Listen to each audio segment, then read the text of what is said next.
Alright. Oh, there's the audio. The only way to get going is just to get started. Hopefully I'm streaming to the right channel. I can't check because the menu's blocked. But that's okay. I am fairly certain. Okay, so we got these two pieces of goodness. I am gonna use these as an opportunity to test out the texturing routine that places all the maps on one single texture. I had the term in my head the entire day, and now that I needed to use it, I forget what it is. So there you go. Okay, so what I'm thinking is some sort of a pattern metal here, and some kind of a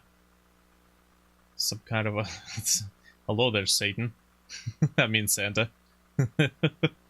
Christmas was come early. Right.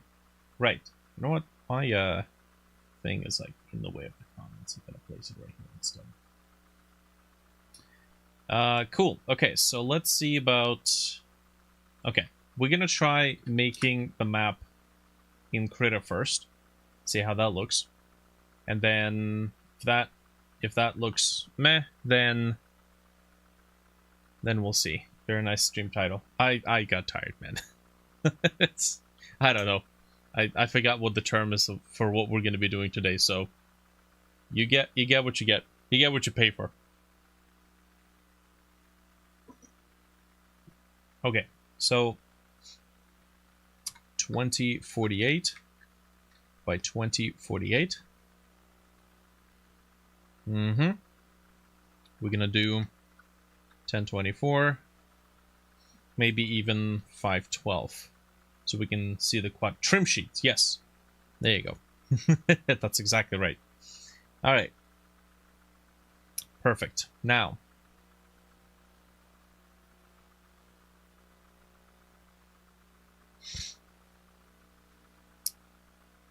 let's start with. I'm looking at some sort of a metal, like sheet metal, maybe warped, wobbly sheet metal, wavy. I'm gonna place one right here. It's gonna be in the bottom right corner.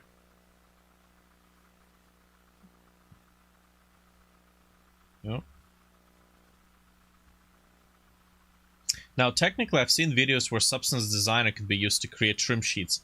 I have absolutely no experience in Substance Designer, so I'm not going to waste stream time messing around with it. I'll do some experimentations on my own, and then, come back when I have an idea of how to use it. Okay. The biggest pain in the ass that I find with trim sheets is that they cannot be easily tiled. You have to, like, subdivide the surfaces in order to have them be displayed right. Okay, so this is wavy metal. Okay, now we need to create a wavy pattern, which actually, yes, that's exactly what we need to do. So it is going to be a black and white image, except we need to make this bilinear. That is not bilinear.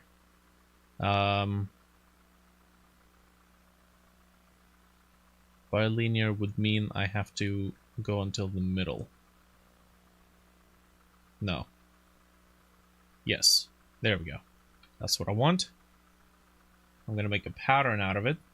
So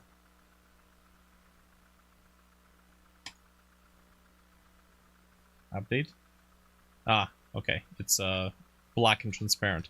So I need to join this.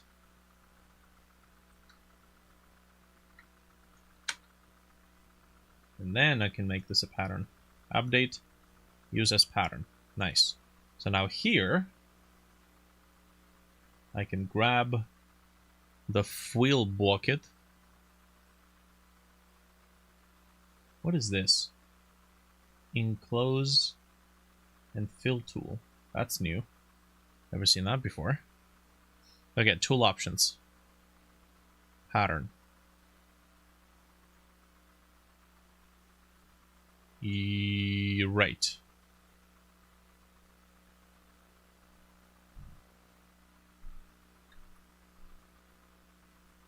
Okay. That did exactly nothing. The heck? Okay, single. We're using a pattern. We're filling the selection. You have to do tweak the UVs, like straighten them.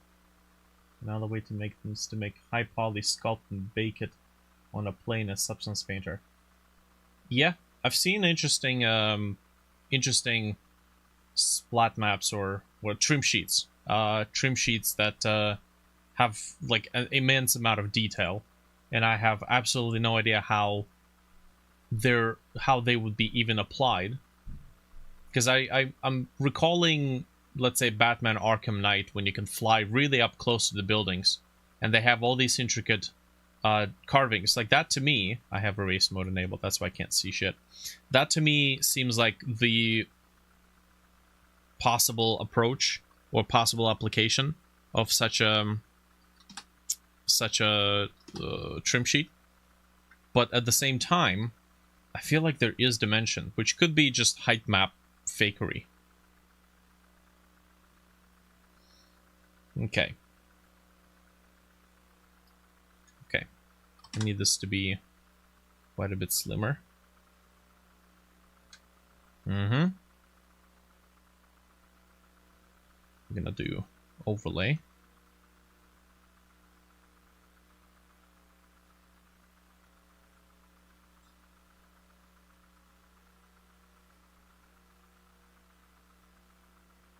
Okay, and then this is where I think we need to have like a piece of plastic, whoops, going along the bottom.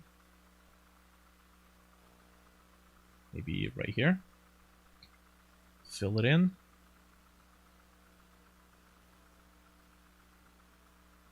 Oh. No pattern.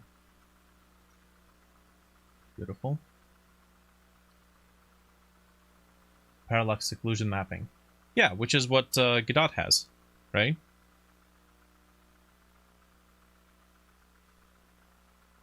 Okay.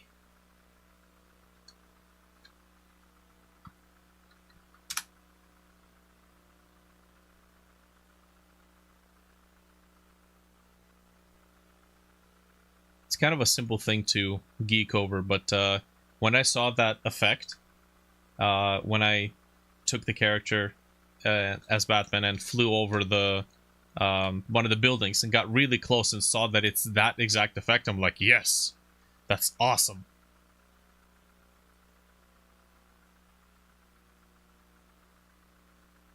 Jesus, I've misread porn. Me too, man. Me too. I wasn't gonna say anything, but I think we have a problem, man. I think we have a bit of a problem on our hands. It's because the M is blended in there. It's like, ugh.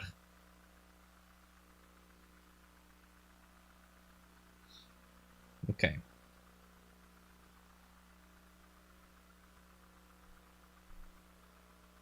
Cool. So I am going to save this. Yes. Yes. Dreadtail. Assets. Textures. Then I've organized all the texture here, so that's what was it? Sheet, metal, diner, trim sheet. Okay. Irong's comment mentioning trim sheets is about to be hidden by all the other replies, so I think I'm about to forget what it is. I use it as a crutch. Without parallax mapping is weird, to be honest. It's a lot better if you do your own in shade and layers. I haven't really experienced too much weirdness. A lot of the textures where I had to use height map or parallax height map would be textures that are not near the camera. Why not expand it horizontally? I'm gonna do something else in these other areas.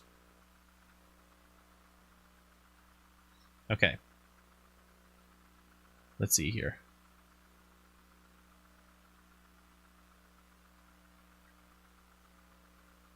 Yeah, one particular issue is that we can't really make a seamless texture without cropping out all the other stuff, and God forbid we accidentally close the project. But then again, we could just do this and then import it into a trim sheet separately, and then we don't have to worry about nothing. Yeah, why don't I just do that? Save as assets painted. Okay, so this is diner sheet metal counter. Okay. I'll just do this. Actually, no. I'll click on it so it captures the bottom right corner. Then I just have to do this. Like that. Okay. Now, I'll open up this guy. We are going to get rid of that. And then I'll just use a file layer.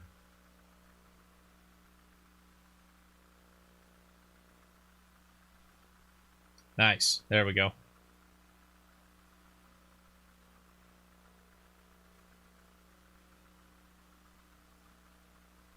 The title of the next stream, yes. Okay, there we go. So now that we've done this, I can work on this one in wraparound mode. I'm going to limit the wraparound to horizontal only. Okay.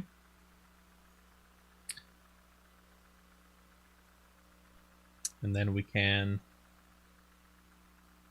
do our regulars. I need to find more textures like this.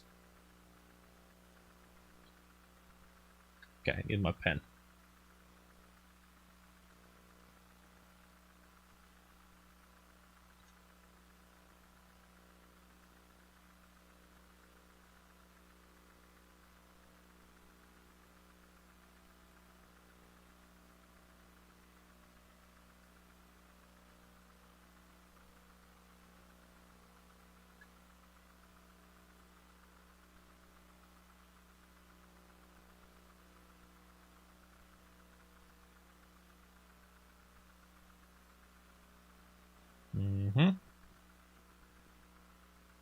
Okay.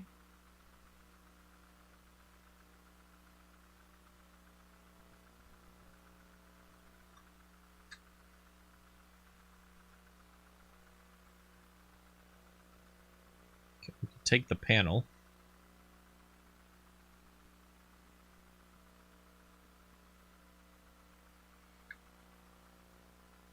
So the panel is plastic. It's fantastic.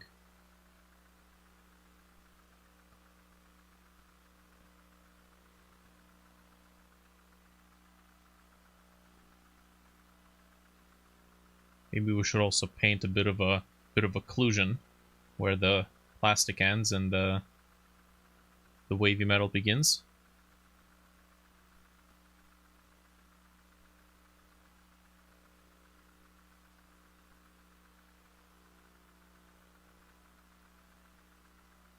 Or we can place this above.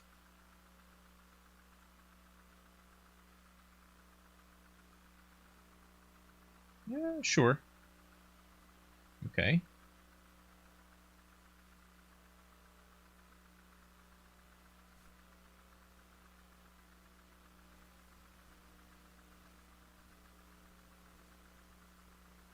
Hey. Mr. Lucky is here. Okay, tone this down. Let's do some dirt. I'm gonna try out a piece of software that I purchased a while back, and I totally forgot that I had it. But it would be absolutely perfect because it's for taking these color maps and then turning them into other maps, other textures, getting other textures out of them. Okay, this looks good, but this looks like rust, which is perfect for this.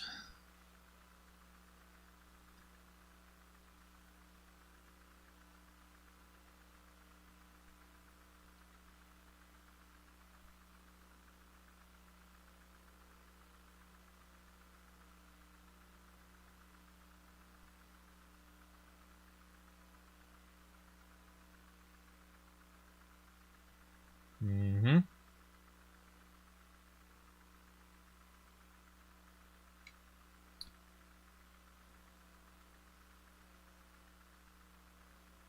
Okay, nice. I do need a bit of occlusion, however, here.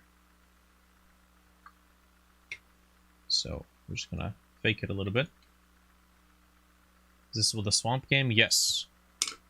We're testing out trim sheets.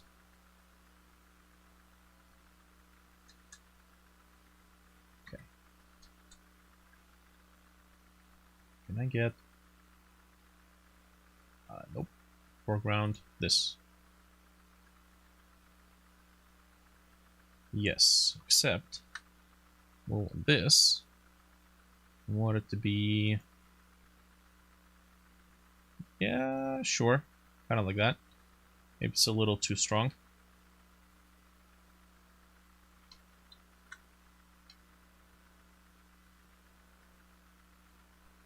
Okay.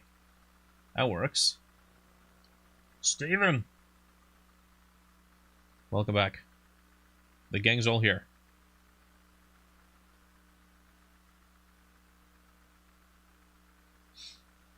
Okay.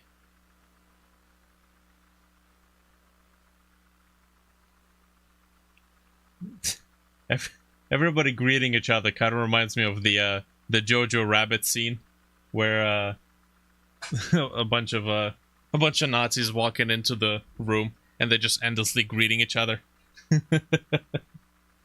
Sorry, fellas.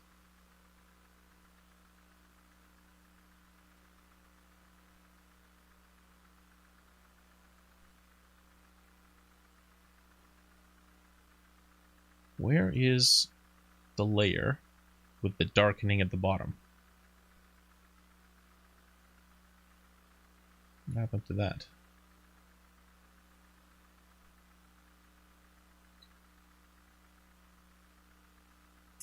You can easily generate a quality normal map from height map. Huh. Well, that's useful. Okay, I have no idea where this thing went. So I'm gonna have to do that again.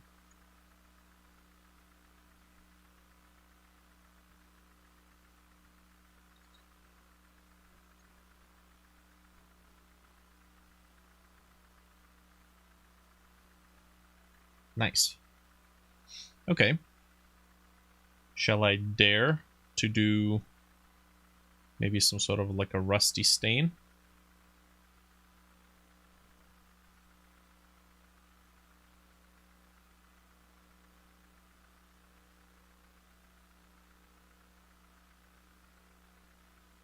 Dang it.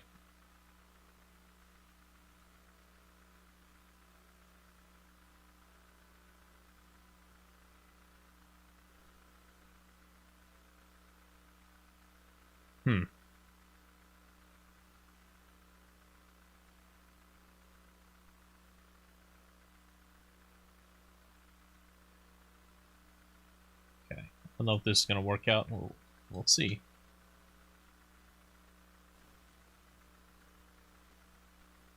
Okay. That actually kind of works. We do need to make this a little bit, just a little bit. Yeah, nice. Okay. Steam Deck 2 got confirmed? Really? Really? Well, I know what I'm adding on my Christmas list. Hell yeah.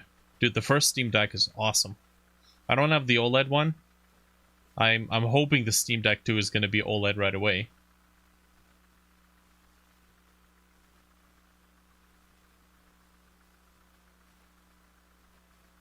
Man, considering everything that's been happening with the corporate world, we are so freaking lucky to have Steam and Gaben. God damn. Okay. We're doing inner glow. Yes, except... Oh. Yeah, that kind of affects like every single pixel. That's not good.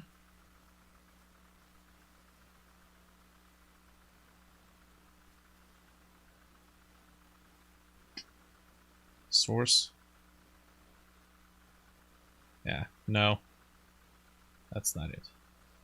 If I had the selection, I'd still be able to do something. Okay, you know what? That's fine.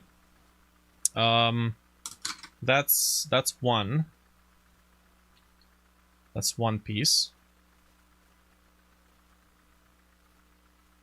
So that sits nice and neat down here. What else do we need? There's a online tool that generates normal maps from height maps. I tried to stay away from online tools because I don't know where my source data goes, but also I like to have offline tools that just work on the computer without needing internet. Okay, so that's this part. For the top, I'm thinking some sort of a metal, like red, what is it, red leather? Red, probably not leather, it would be like plastic. Okay, 512? No.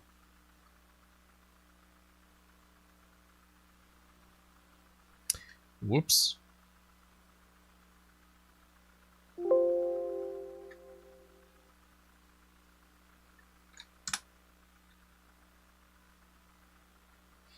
Okay.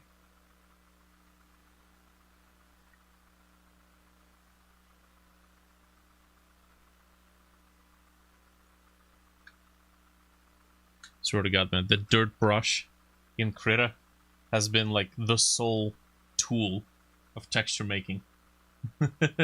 My entire career can be attributed solely to the dirt brush in Krita. Okay, wrap around.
Okay, this may or may not work.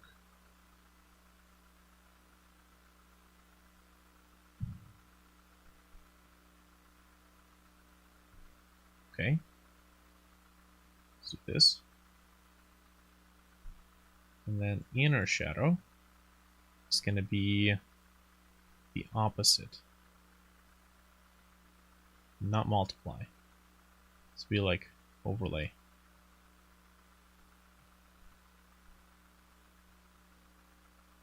Actually, no, let's just do normal. No.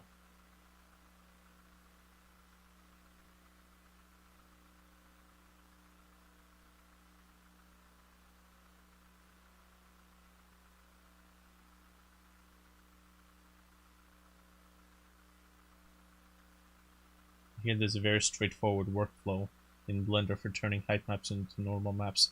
Yes? Baking. One word, man. Baking.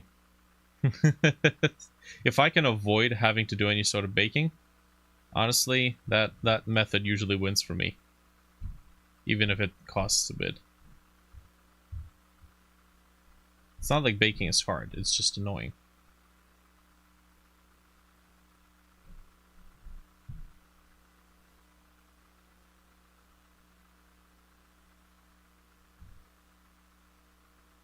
Yeah, that looks like blood.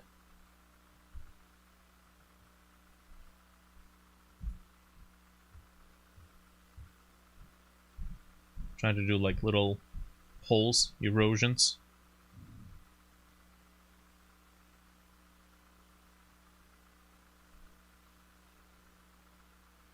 Okay, that could work. And we could put it in the group and then just do another, what is it, drop shadow?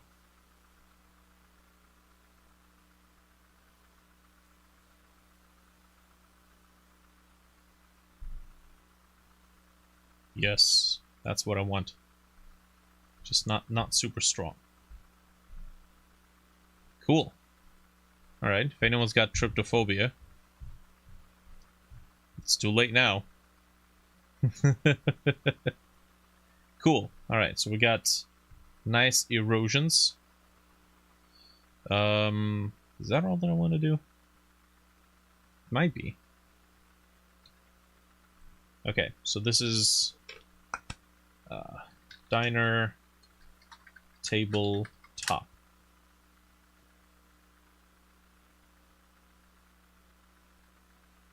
Okay, go here.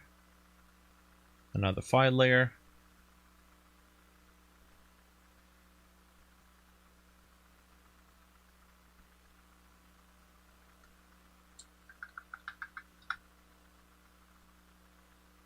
Mm-hmm.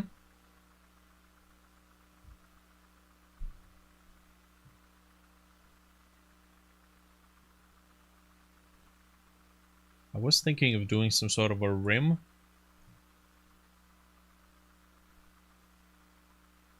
Maybe like a metal strip. Not too sure of it. We might have to mirror the pattern going across the table.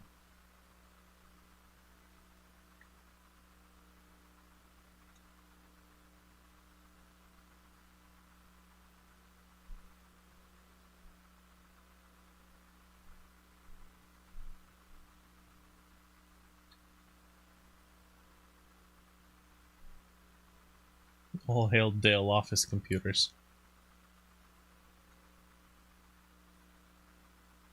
We do have these shelves.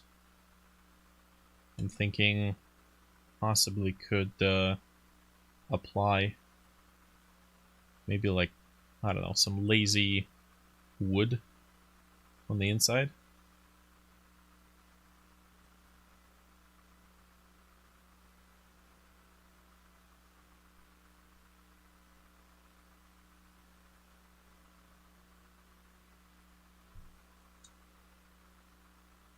Part of me doesn't want to go too complex, but part of me wants to fuck around. Maybe?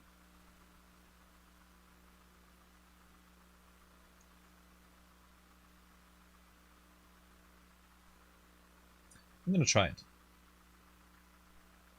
I'm gonna put it on this texture.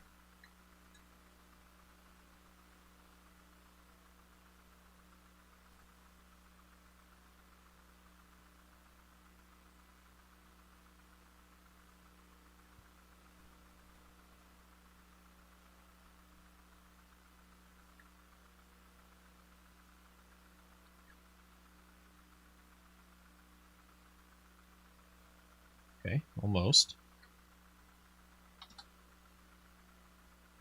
Sure.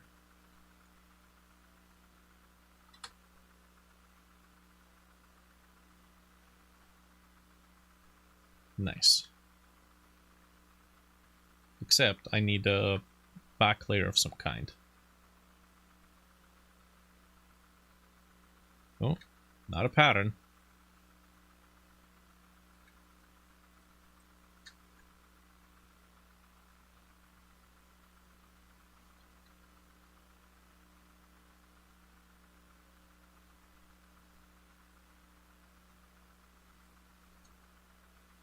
Okay. Do a quick dirty effect for occlusion. Multiply. Give me black. Nice.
Nice.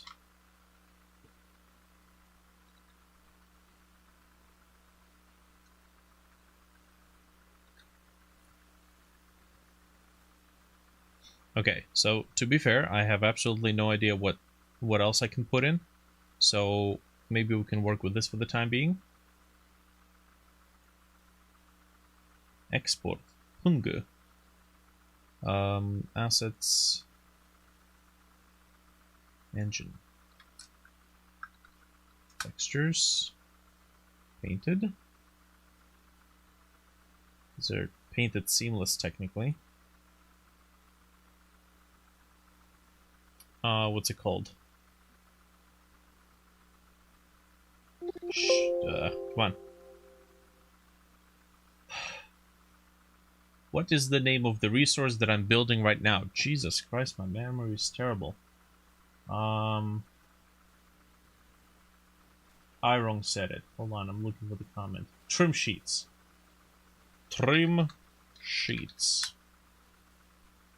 Okay.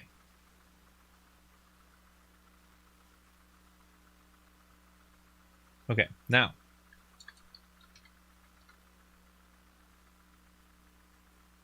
There is a piece of software that I had acquired that I'm going to give a try now. What is the name of that piece of software?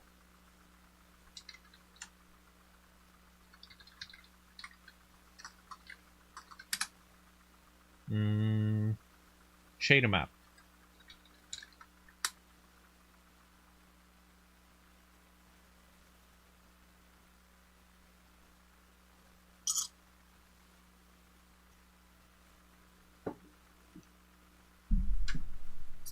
Okay. Drag the file into window. Look at you, fancy bitch. Okay, engine, terrains, painted, seamless, trim sheets. Okay. So that has generated a bunch of maps for us to work with.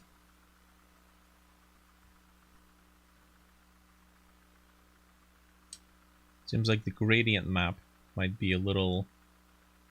How do I rotate you? Might be a little too strong.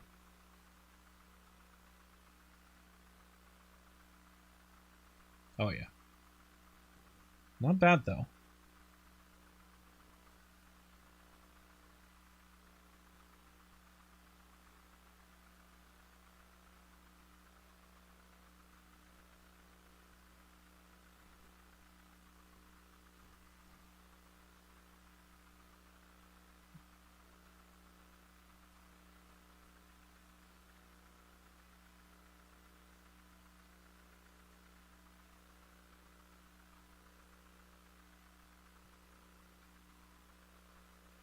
For UV map, it would be easier to make two textures, I think. But then it's no longer a trim sheet. Of course, for UV mapping, it would be easier to make it two textures. That's my biggest gripe with trim sheets, is that it's just easier when it's two separate textures. So you can tile UVs horizontally. Exactly, right?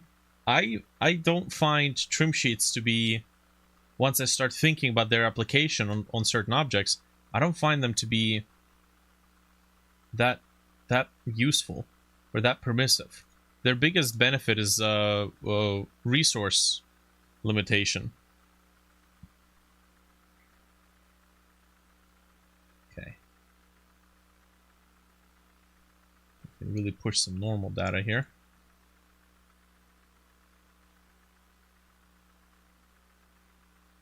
This whole tool, by the way, pretty much operates like a UV Packmaster, except it produces the proper set of textures, where UV Packmaster, excuse me, not UV Packmaster,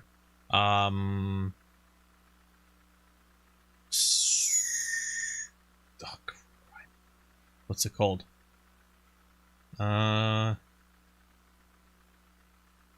Mind Text. It also generates maps, but that one generates specular and glossiness, which kind of tells me the tool was made either in or for Unity. But this one can give us some other stuff. Let's see.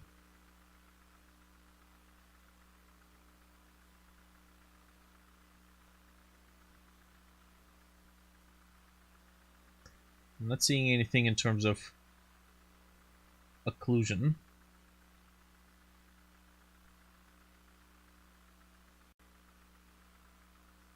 Ray count, ray length.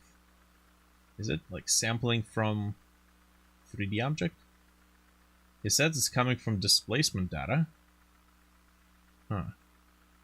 Okay. We don't want specular though.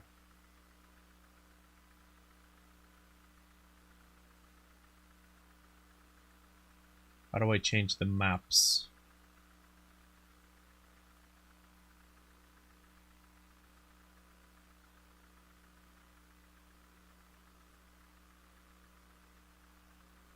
We have roughness.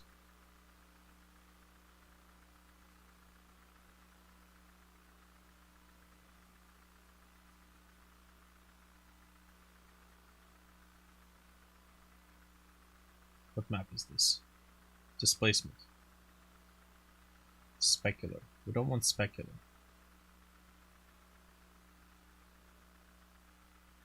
Remove material tool.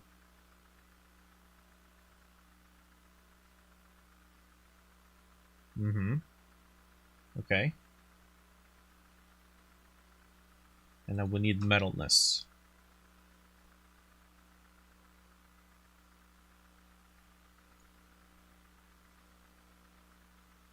Okay. Metalness gets its own data from the color.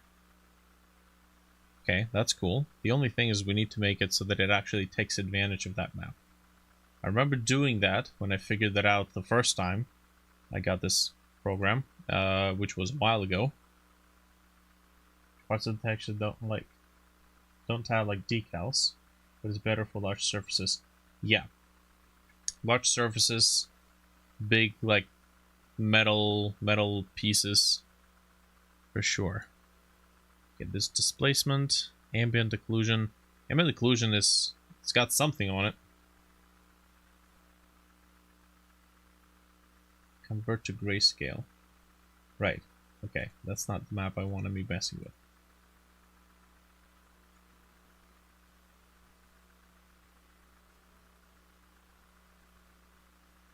No selection.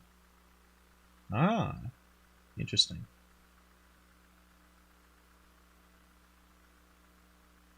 This feels like micro substance designer. Ambient occlusions for shading. Yes. Well, can I send map to an external editor? Save or set save. Can we edit it?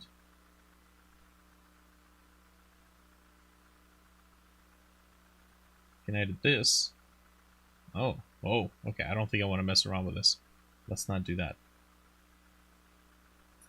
How do I exit? How do I exit? How do I exit? God damn it. Select map. Ooh. That's not what I wanted to do. I think this is just the... Oh, it's an overlay. Okay, got it. Let's not do that. Return to project interface. Yes. Okay. Let's figure this out. Map information. Lock the map preview. Red, green, blue channels. Canvas color. Show material visualizer. Yes. That's what I want. Okay. Normal map. Displacement map. Height scale. Type displace. Type standard. Type parallax. Ah, okay. I think these are for export presets. Let's do this. No, okay. Let's do PBR. Okay, albedo, normal, roughness, metalness, ambient occlusion, emissive. Yes, please. And then you can go away. Okay. Now, it wants to be provided the maps. How do I provide it with maps? Albedo map. Material setup. Ah, okay. Yes, normal. Roughness. Metalness. Ambient occlusion. No emission. And? Yes. Can we get the rendered view, please and thank you? Oh, yeah, that's an external view.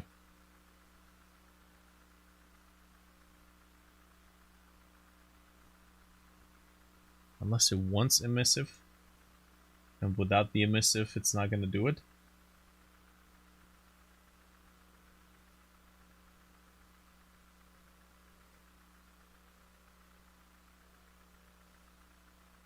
Thing is, I don't see an emissive map here. Blend, normals, color, displacement. Okay.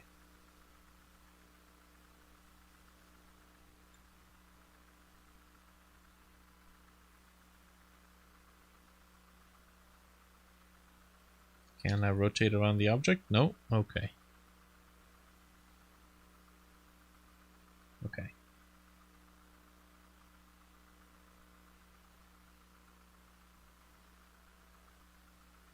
How do I make you apply here? I told you what the maps are. Do it, you bitch. You're about to change the material type, so remove all maps from the material. Sure. And we're gonna crash, apparently. Okay, alright. Let's try that again. Do we have autosave and backups? No. Recent file? Nope. Okay. That's fine.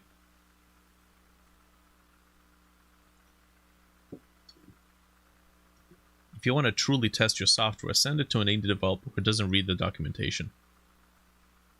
Okay, so we have standard displays parallax. Let's try adding PBR without actually deleting the previous maps. Roughness. No, that's specular. Okay, roughness, we don't have one. We need to add one.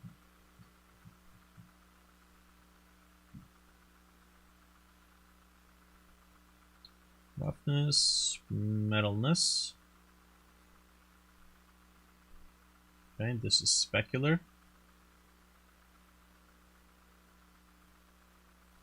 Bone map.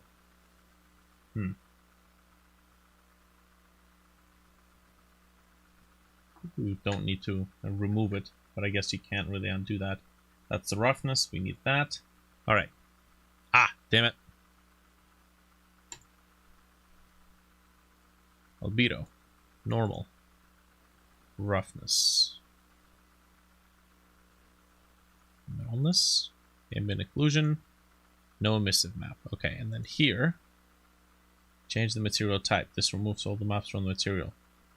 I don't want that.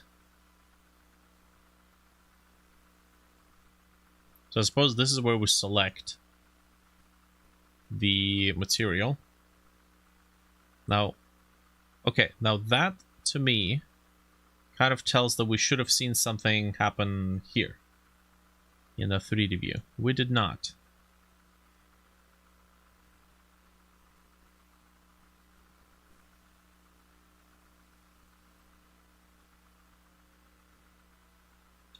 So there's got to be a way to set which render we're using. Duplicate, reset material. That's the first one.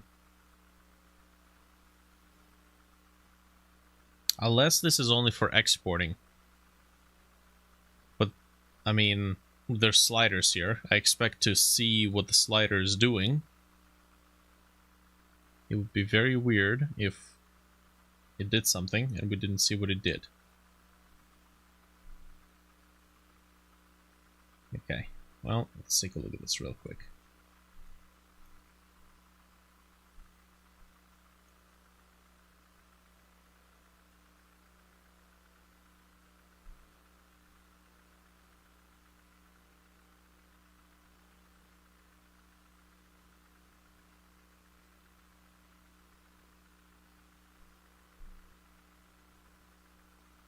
Doesn't seem like we get much with this.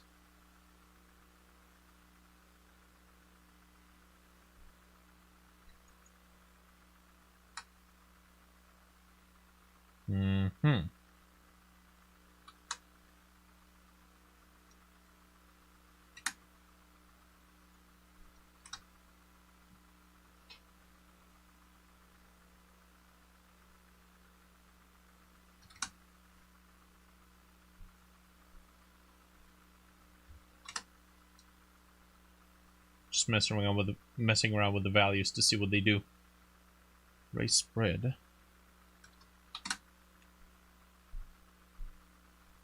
Not a whole lot of useful, to be honest. Okay, that's fine.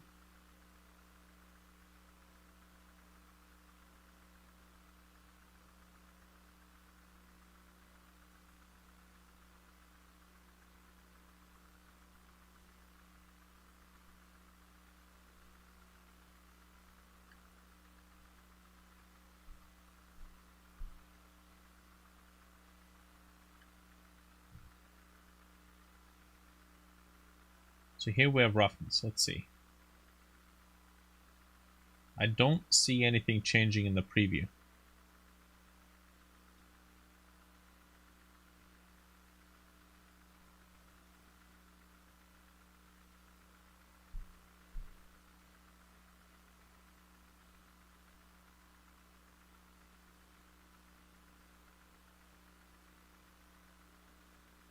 Does it want an emissive map to be provided? No.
I want to change the material type.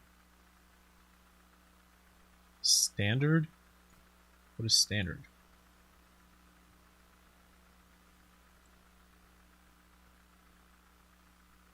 Oh, specular. Yeah, no, we don't want that. Pubur. I want the pubur.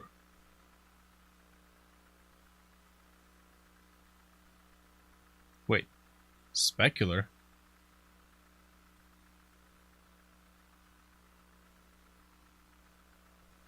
I want the specular. I want the other one. And we crashed. Alright. I'm dead set to figure this thing out.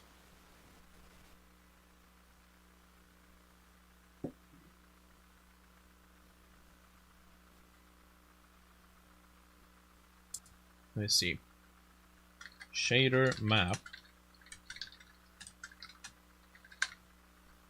Changed viewed material.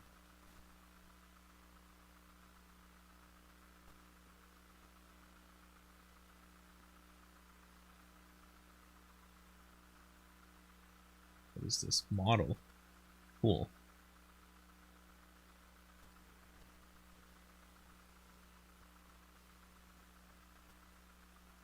Feels like it would be easy in Material Maker. I mean, I have no idea how to work with Material Maker, so I'll be doing just as much figuring out there as I am doing it here. But once I do figure out how to get the preview to actually preview the material I'm looking at, I imagine it's going to be fine. Delete. Delete. Let's do this. Delete everything. Yes. Okay. So at least now, if we do something right, we'll know that we did something right. Normal. Roughness. Don't have roughness.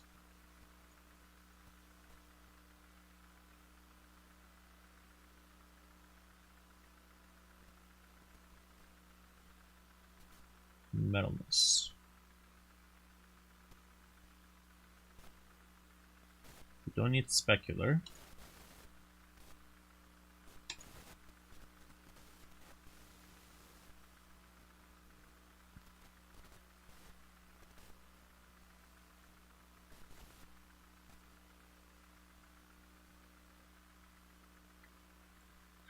Curiously enough, there's no displacement here.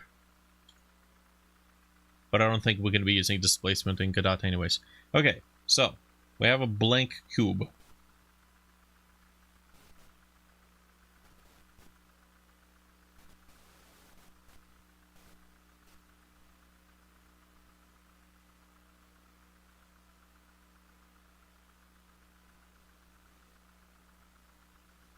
Use the geometry.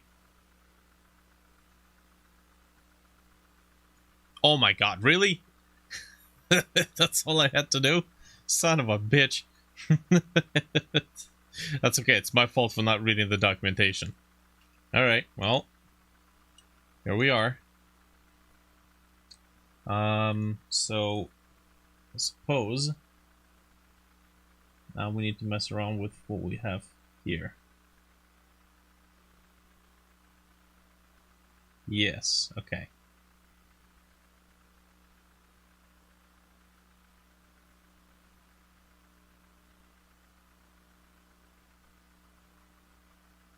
Now it looks really pale. Roughness scale. Woo! Interesting. Metalness scale. Okay. Ambient occlusion definitely helps.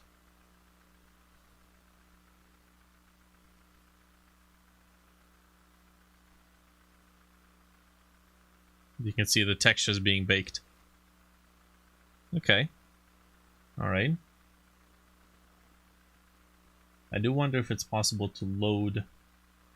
We can load a mask. I think it would be interesting if we could like load additional overlays into it. That's for another time though.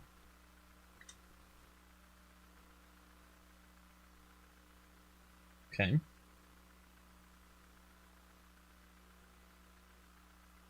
Get the intensity, we can do increase the high detail. I think that's as much as we're going to get out of it. Ooh. Okay, so I guess we need to do something with the roughness.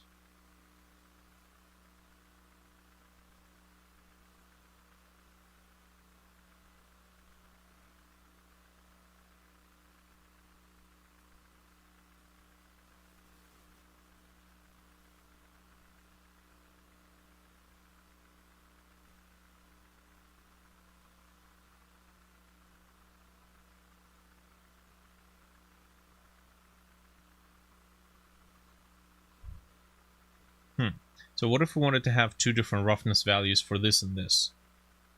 It says that we can load a mask. So can we have two roughness maps? I think so. Let's see. So I'm gonna...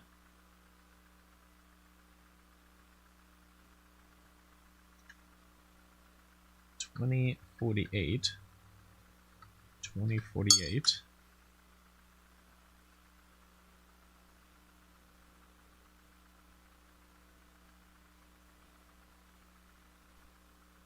Okay. This is gonna be black.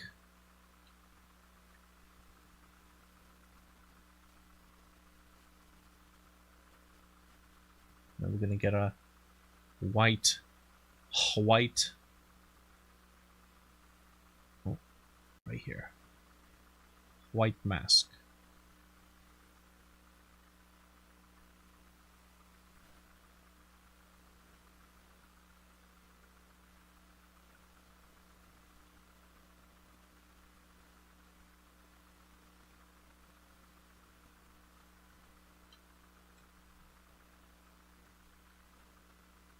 Okay, can we please...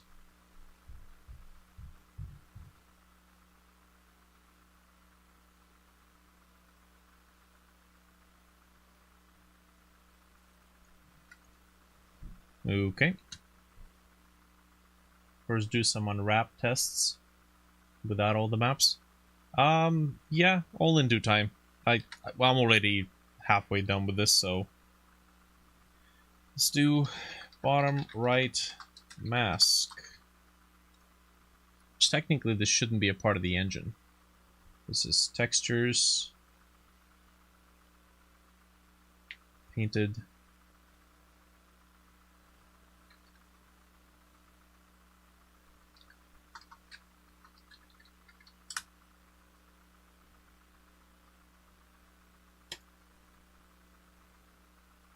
Okay, so here we have our roughness map. We're going to load a mask.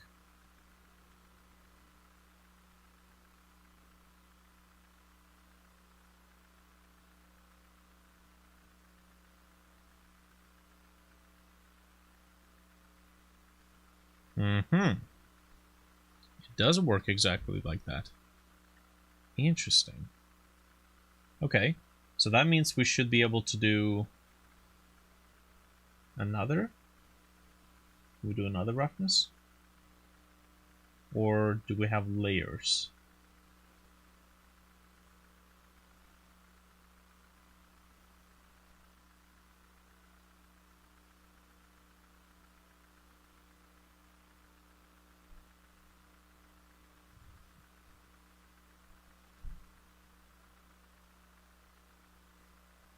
Let me try this.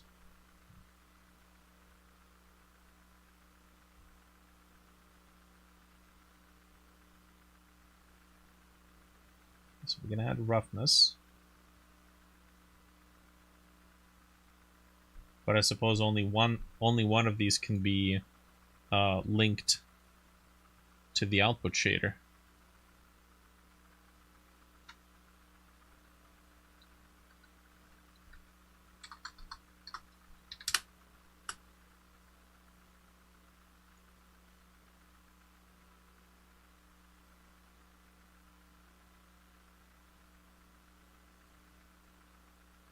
Yeah.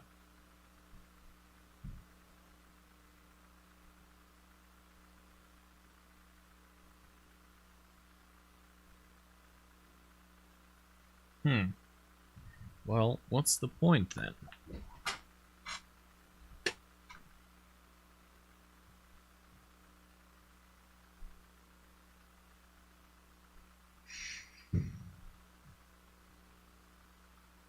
Maybe this is just one of those things that hasn't been done yet.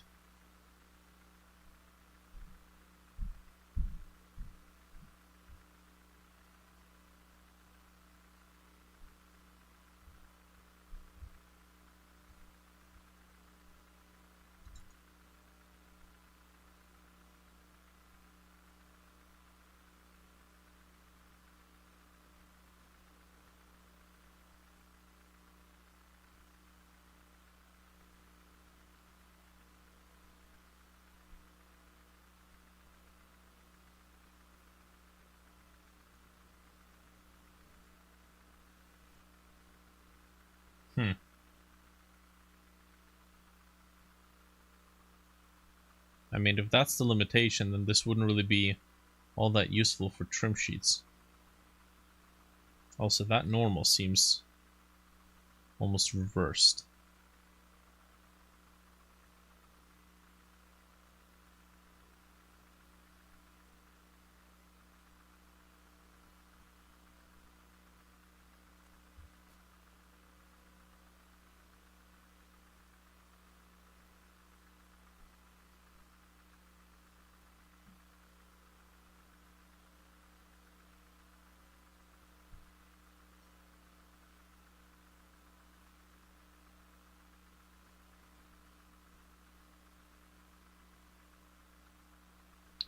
Do we have multiple normals, like DirectX and OpenGL?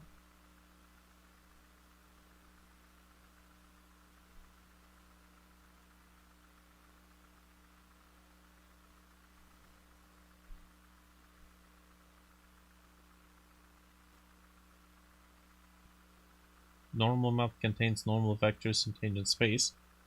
Uses a displacement map as an input. Okay. A normal map contains normal vectors in tangent space. Used to modify an existing normal map. Light scan. Used to simulate. Uses a light scan node as an input. Normal blank. Normal 3D model. Oh, that's interesting. Map is baked from a base 3D model into low poly. Whoa! This thing can bake a normal map? Interesting. A world space normal. Oh, that's fascinating. Just got back to the hair baking. Yeah, apparently, I'm not entirely 100% on it, but I think this software you can supply it a 3D mesh, and it can bake a normal map from that 3D mesh. That is fascinating. Okay, but let's see. Shader map multiple roughness.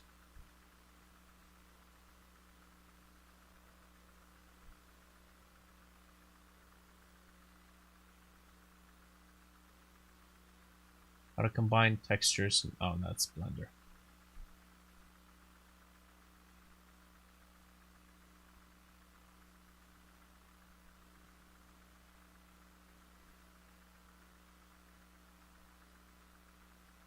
Ah, man, the Google is starting to shove its AI answers at the top of the search page. Well, that just sucks.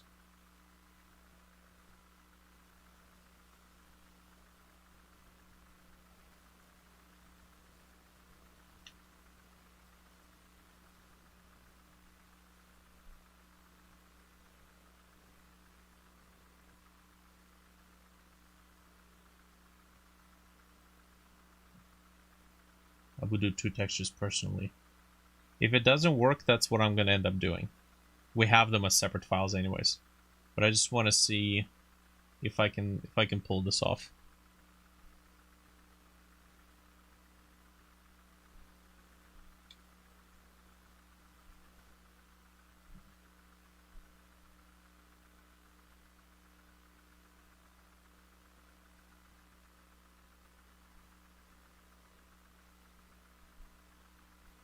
Uses color map as an input. Input 1.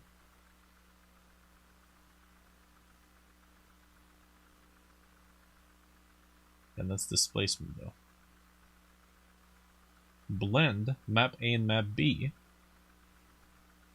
Blends two maps A and B together. Is blended into map A. Variety of standard images. Blending modes are provided. Blend normals too. Huh, okay, let me try this. So we'll take the blend, put that there, and then we'll tell this blend this and this. And that is going to be my roughness map. Not the most intuitive way, but let's just double check. So roughness. Again, it doesn't have to be super duper great. Shadow. Brightness. I don't see anything changing. Oh, no, it is changing. Okay, I think this works. I'm still not sure why it's so pale.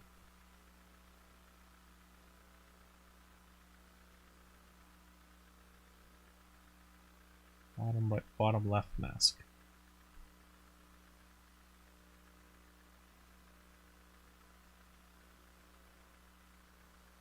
Ah, okay.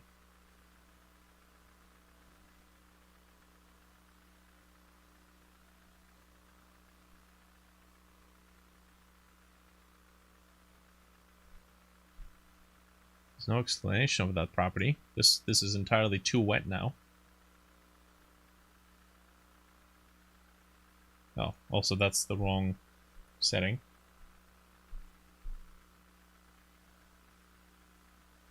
As a matter of fact, hold on. This is the bottom left map. Why is it affecting the bottom right? Blend normal. Yes.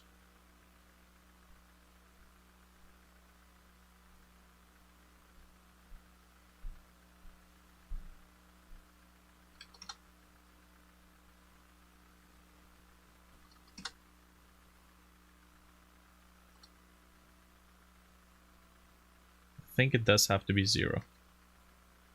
Because black isolates everything outside. So this now becomes... Oh, this doesn't quite seem right though. That blending doesn't seem correct. I suppose this is why.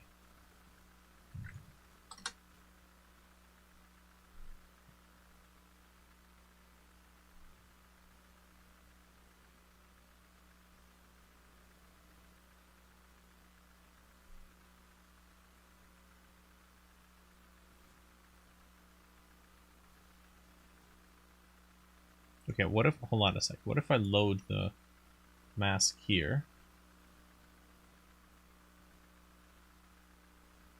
Use mask. And then just be like, yeah.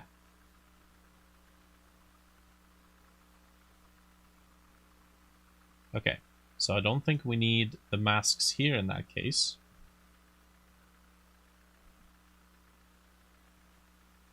We need the mask in this node. Okay. Now, of course, once we start getting into like more maps, let's say if we need something in the top, that's going to be a problem because we've basically fresh run out of nodes. Oh, never mind. We can add as many as we want. Okay. Okay. Perfect. So, which one is this? That's that one. Bottom right. This one's bottom left.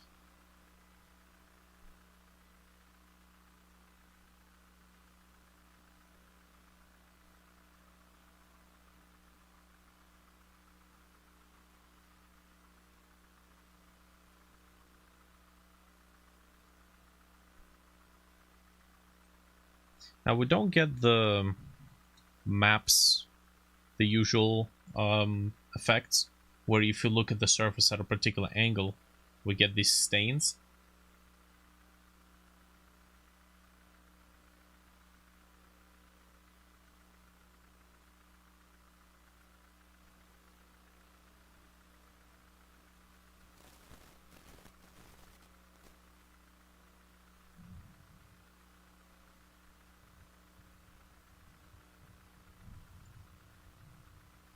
I'm also not seeing a heck of a lot of change on this side.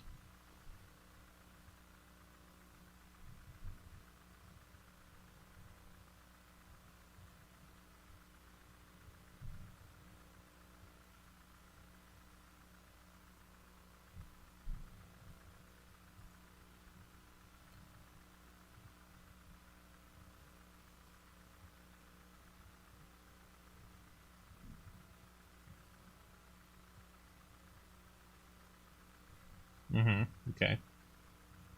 There's no filters here, but could we do shadow and highlight, brightness and contrast?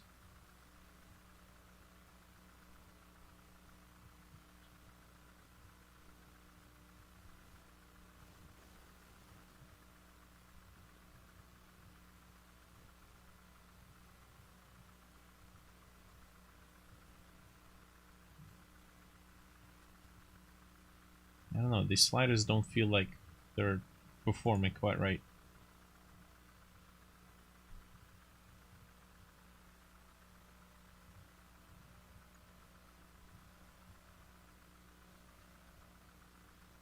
Okay. Oh, okay. Let's see what that looks like. Hey, there's the stainage I was talking about. Now it is automatic, but what if we invert? Okay, this is invert mask. I want to invert the actual map. Still invert mask.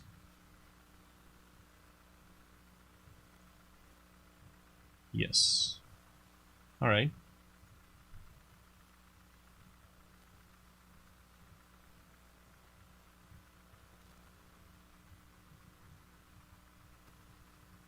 Fascinating.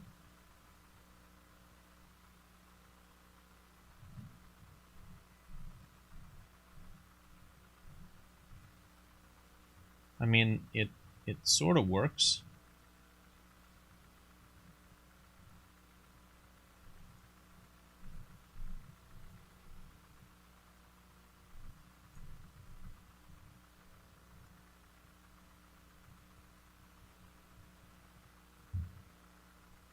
Okay, so how do we go ahead and export this? We can save a project.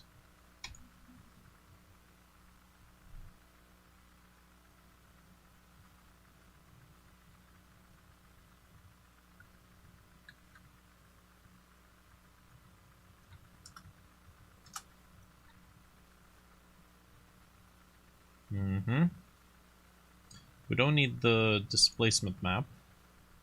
It's doing literally nothing right now. I don't think we'll need one in the project anyways. So we'll delete this. Can't delete node because it's used as the input of a map. Got it.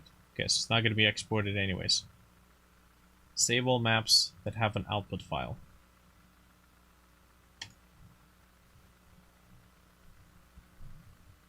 We're not going to get an occlusion. I've not seen an occlusion output. Where the shit did you just save? Did you just save? You did just save. Trim sheet, displacement, normal. Hello? Where's the roughness map? It's right there. You're supposed to give me a roughness map, buddy. Set save file. Well, just use the same folder, no? Yeah.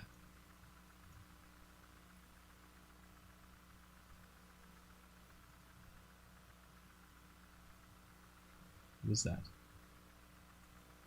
Export project to script. Export project to batch script, run script. Fascinating.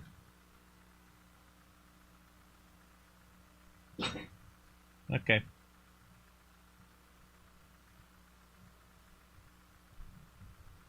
Save all maps that have an output file.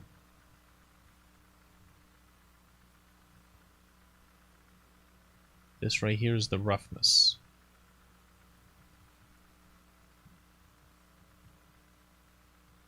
Saving maps to file. Okay, it's taking a little bit longer this time. I still got the same exact maps. Looks awesome, but I can't see myself using the approach anytime soon.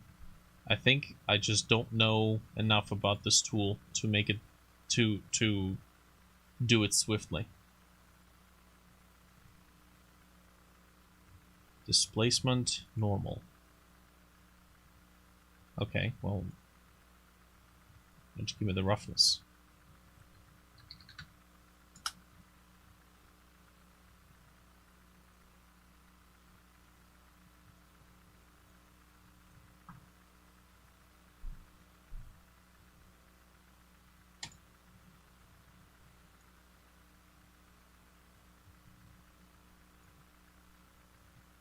Okay.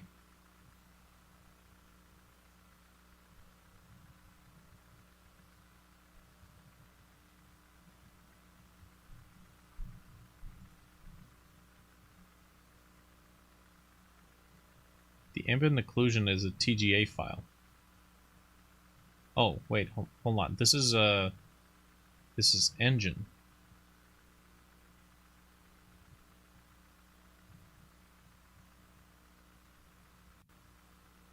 And the most challenging part is modeling and unwrapping with trim sheets. I don't blame you. Painted. Trim sheets. Oh. No. Oh, it did save the roughness here. It's a little awkward. So I suppose...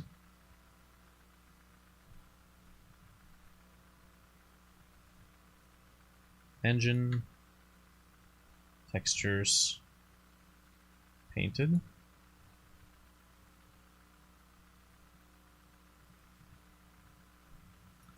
If this process is not going to be much faster, I think we're just gonna end up learning Substance Designer.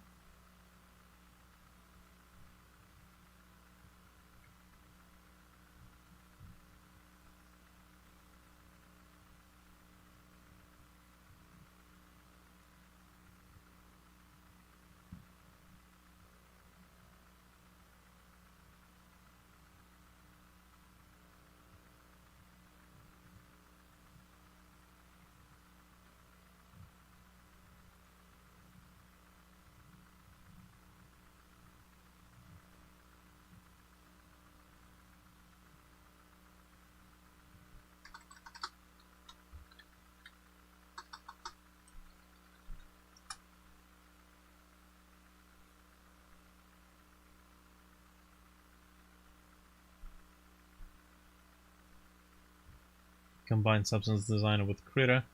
You don't want to generate everything from Substance. If you have enough driver maps, you totally could. But yeah, with the speed at which we've painted these, I think we probably could just use Substance Designer and Krita together. Save project. Save project as. Okay, so we're gonna do this. Export all maps. Okay, and that gave me everything. It doesn't do ORM though. I'm not sure if that's even possible with this tool, but let's take a look at this.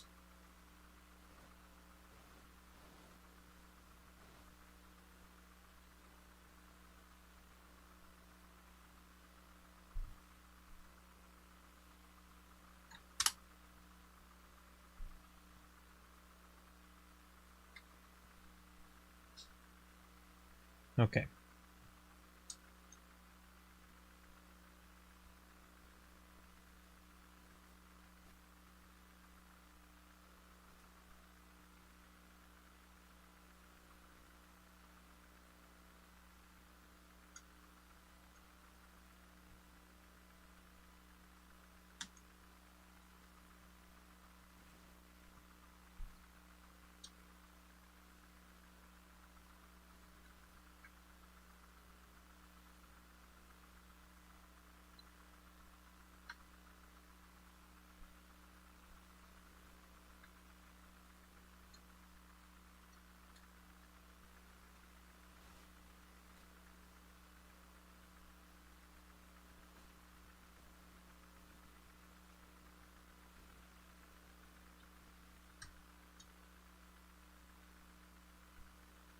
With Material Maker, you can generate Godot map. You mean Godot shader?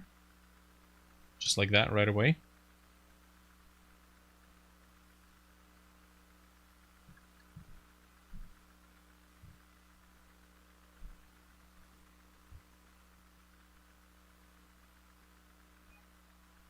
Okay. Okay, so what would we have to do here? We would have to split this view. Either I do something like this, stretch it the hell out, which doesn't seem too horrendous, although at the bottom there, it's pretty bad.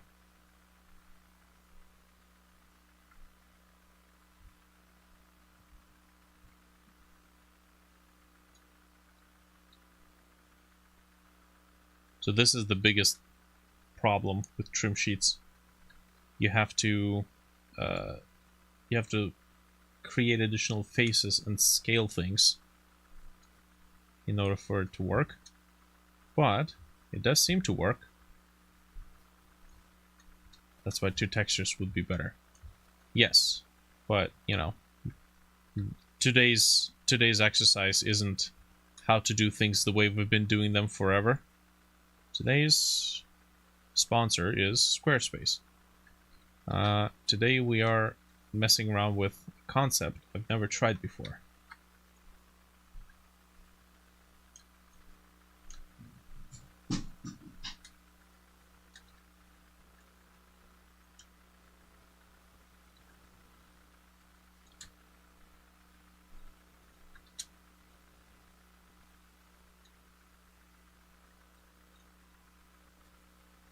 Okay, is that lining up? It's, I think so, more or less.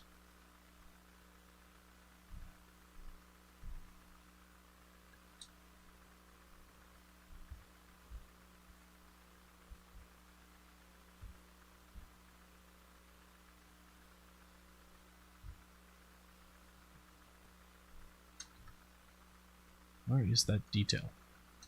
I mean, that actually, you can hardly tell.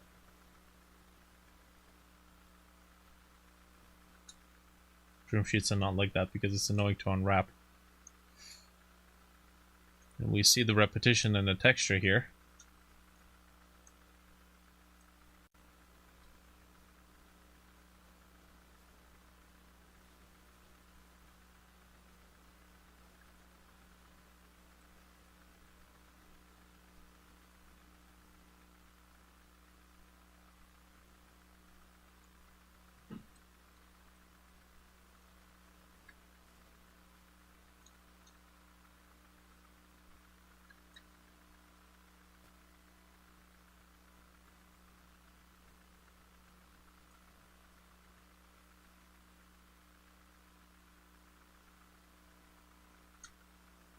Okay, so minus the texture repetition, this looks pretty nice. I'm not entirely sure how we would even hide the text repetition without making this twice as long.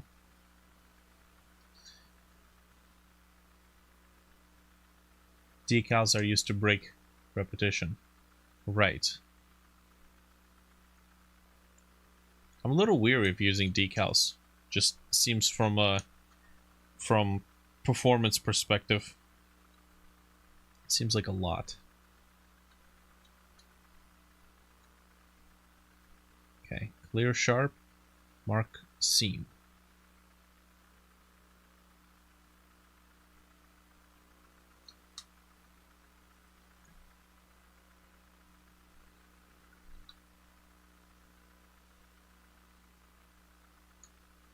Beautiful.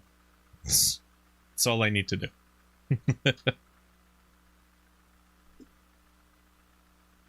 Base material in UV1 and detailed material in UV2. But the blending between the two,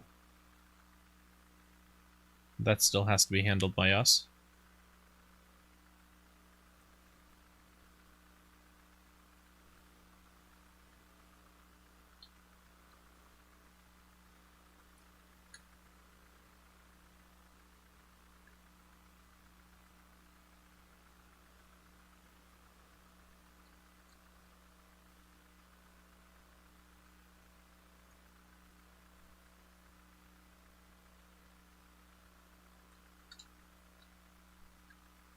Wait, what?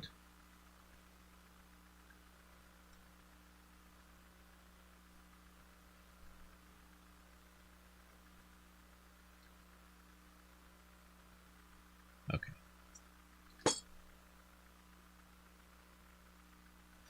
Huh? Why are you like this?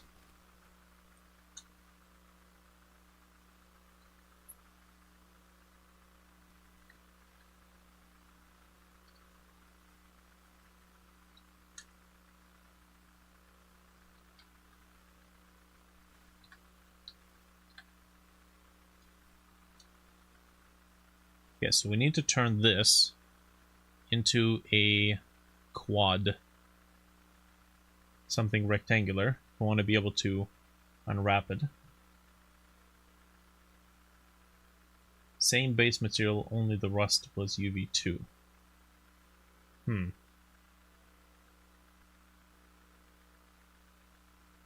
Okay. Okay, one sec.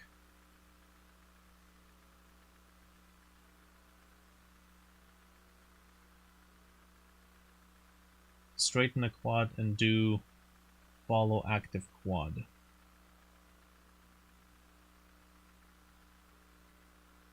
Which would be this one. Hey! Nice.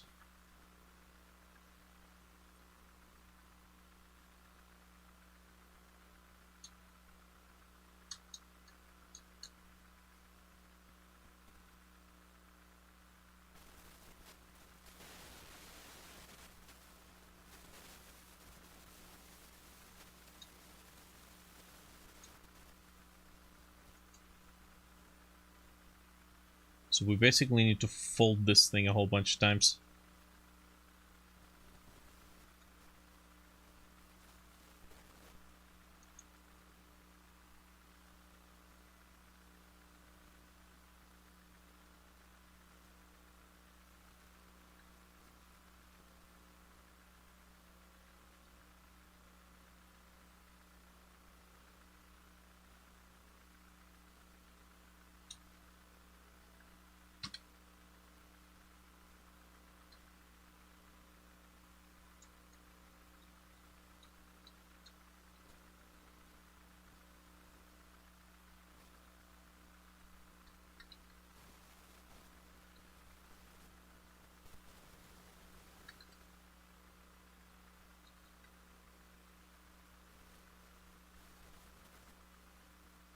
We have some stretching there too. But this is really cool. I wasn't actually planning on this being there, but the fact that it worked out like that is really interesting.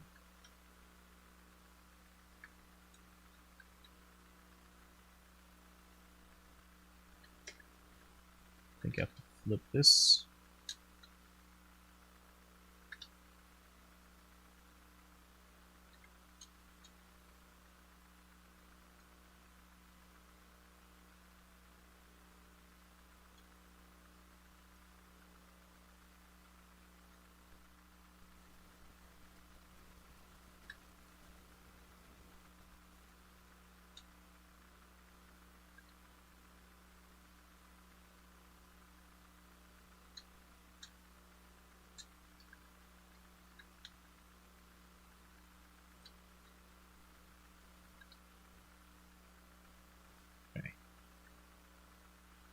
That looks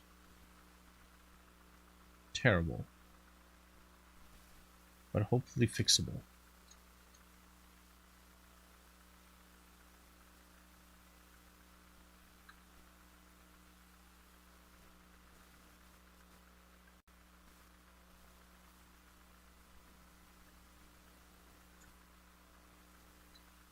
Would be 10 times easier with 2 textures. Well, then wrapping of this curvy bit definitely would not.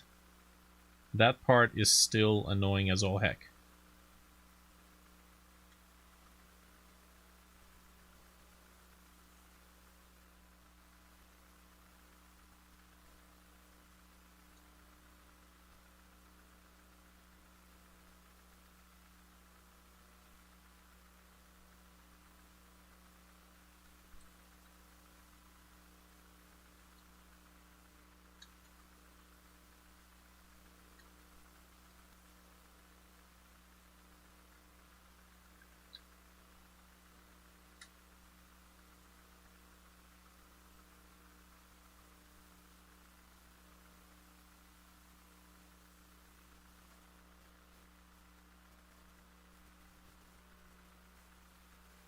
I will say though, if this was Textures in Substance Painter, it would have been done by now.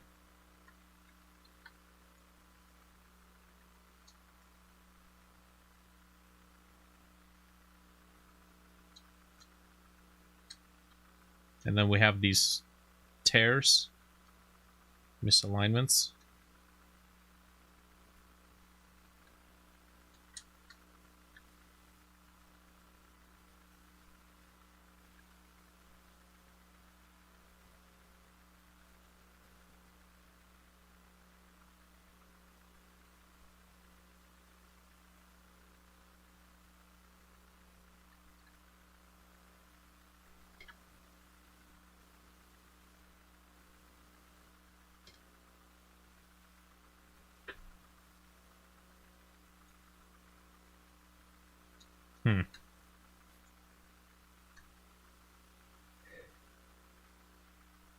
The corner would tile too. Yeah, with like triplanar mapping, this would be pretty much done. I'd have to get rid of this piece though.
Perfect. I deleted some geo? I don't think so. I just hit something. Hit some vertices or islands. What are you planning to do in the top half of the texture? I'm going to cover it with plates and napkins and pretend it doesn't exist.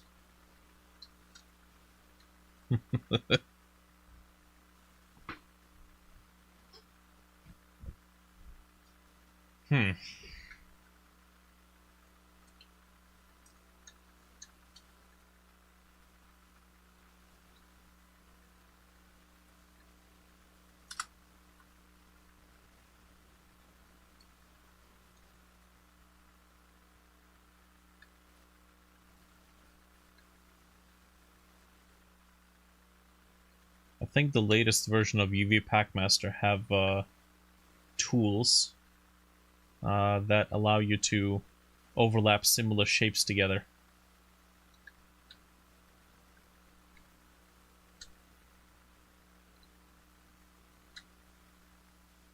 Yeah, that'll do.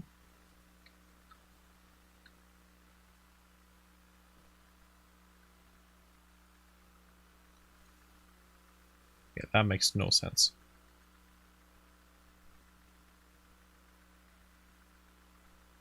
Oh. Yeah, that definitely makes no sense. I just merged all the vertices into one tiny little dot.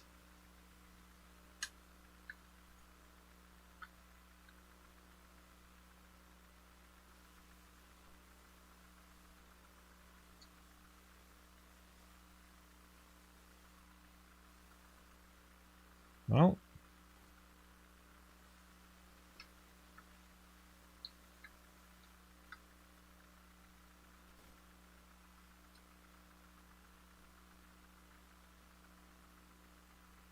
either we hide it by doing a recess, which will give us a reason to break apart, but I think that's too lazy.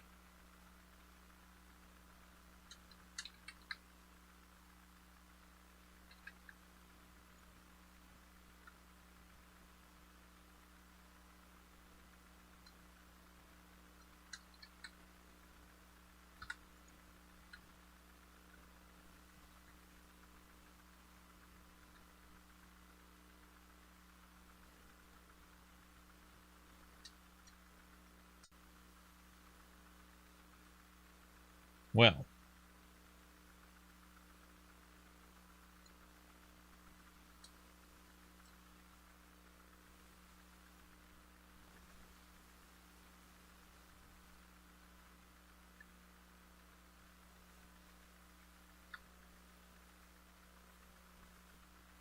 no.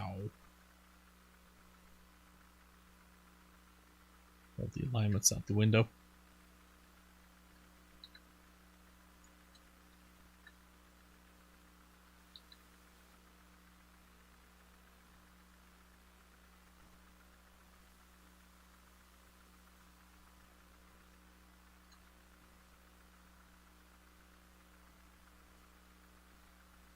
Part skipped a bit as I was filling the undo history buffer. Yeah, that's a thing that's gonna happen.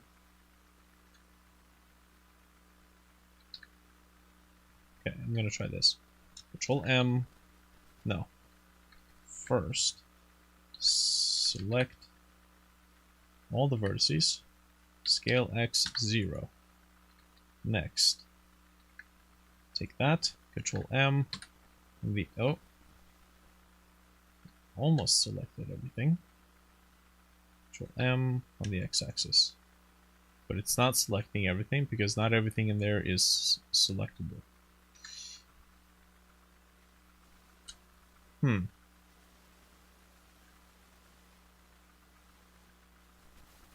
I'm not gonna lie, this kind of sucks. Trim sheets suck. I'll just wait for computers to get powerful enough to handle my games. There you go. Who needs optimization?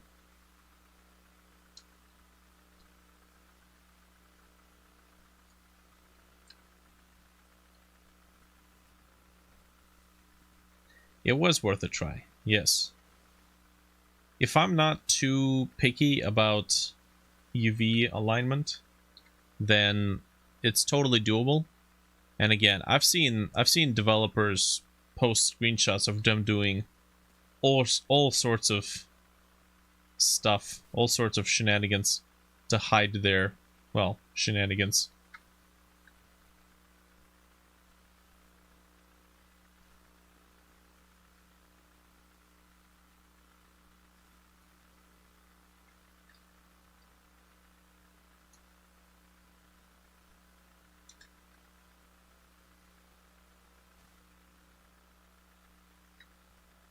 Actually, why is it only giving me one? Where's the other one?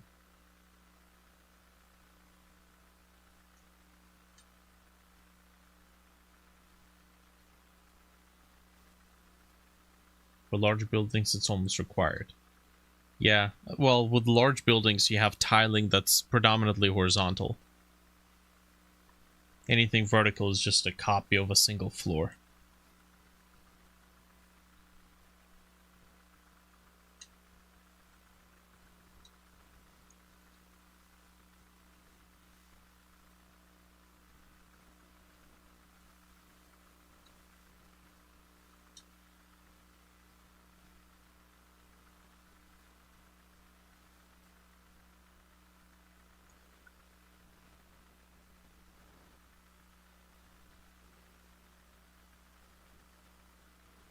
Let me double check something. We've gone through the trouble of unwrapping this.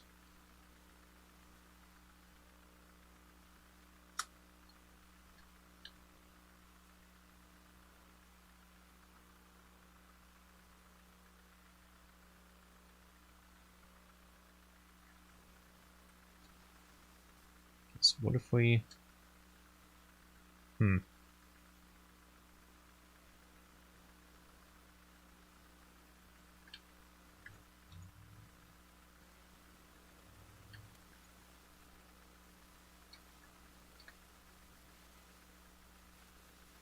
Jesus.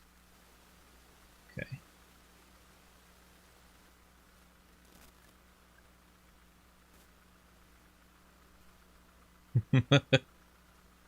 I mean...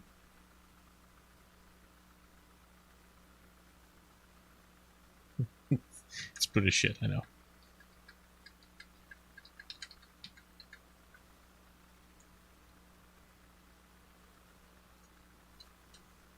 Ideally, you would have used the entire horizontal span of the texture per material, though. That makes sense. Because then the tiling could be maintained.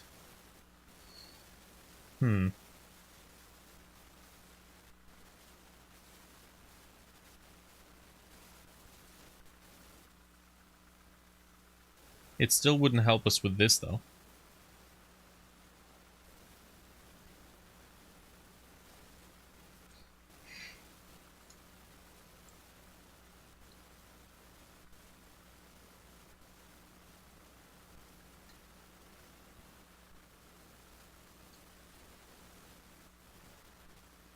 Okay. Just gonna do the following.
For edges, sometimes I have to do tricks to hide the edges.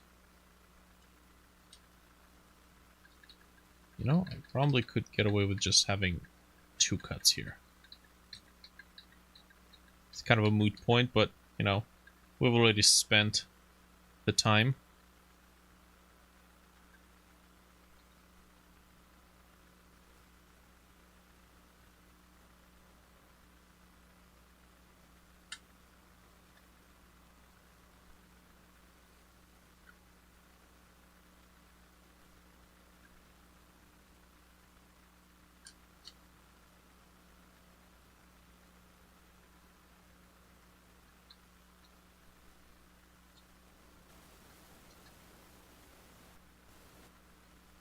That is not quite right.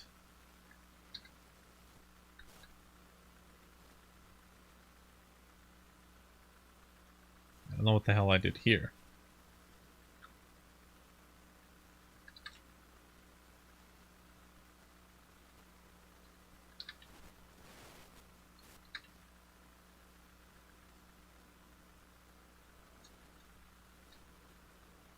mirror the objects too. Yeah. Texture 1/2, then mirror it so that it's already pre-textured.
It will do.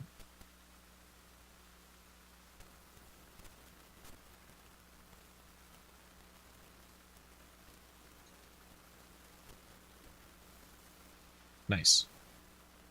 Yeah, it'll get the job done just fine.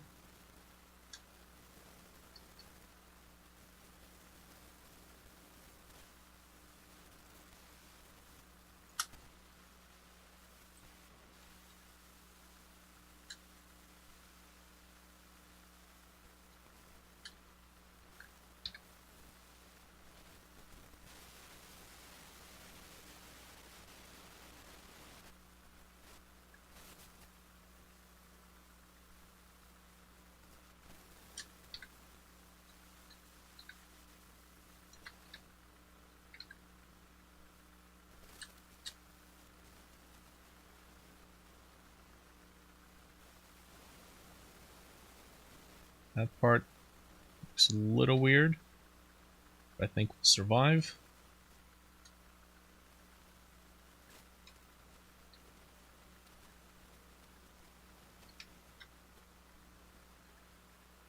I know that I'm probably going to need to do, well, probably not a trim sheet, but some sort of a tileable texture for the metal plates of the gas station, pit stop. We don't need this face. As a matter of fact, we'd keep the face, but just not texture it.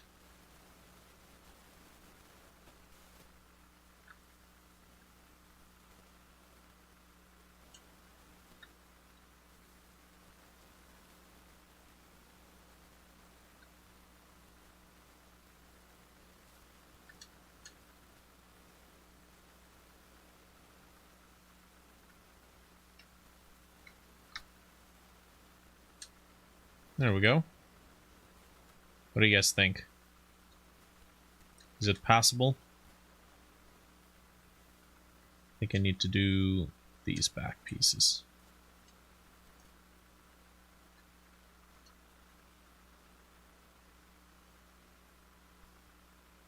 I think for an indie game it'll do fine. I have seen Fallout 4 textures with seams. You know what? If it's good enough for them, it's good enough for me. I've seen some fucky-wucky seam shenanigans in some furniture textures in Fallout, so that's it. That's my yardstick.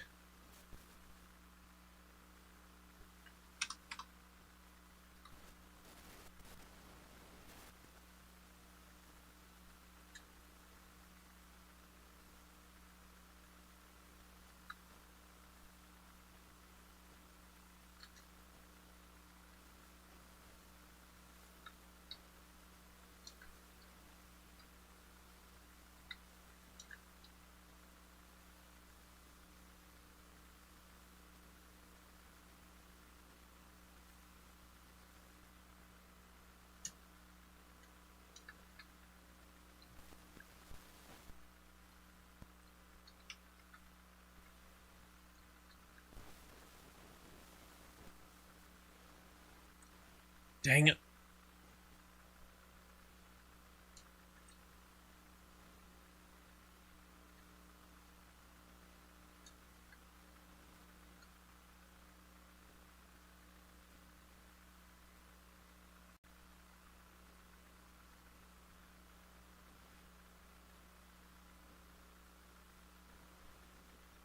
Where's the other one?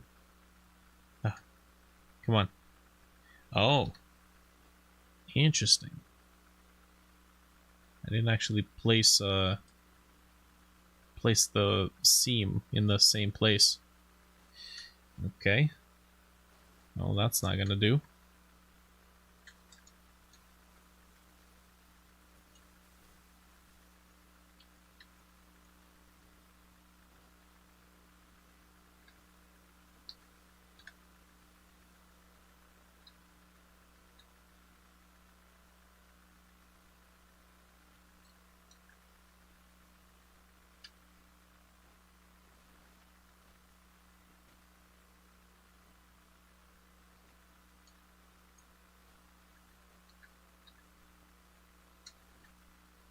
What the shit?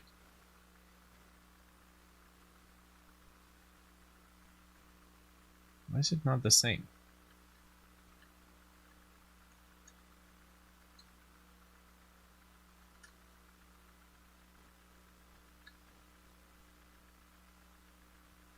It's election night here, and I'm waiting to see which half of the country loses its mind. Really? Are the election results going to be that quick?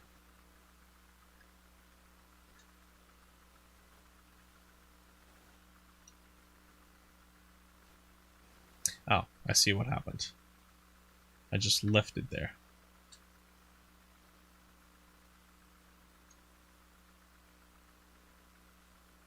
Man, I'd be done like 3 times over in Substance Painter by this point.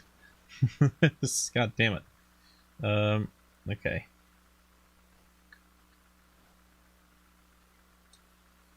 You know what? No, I'm just gonna do it like this.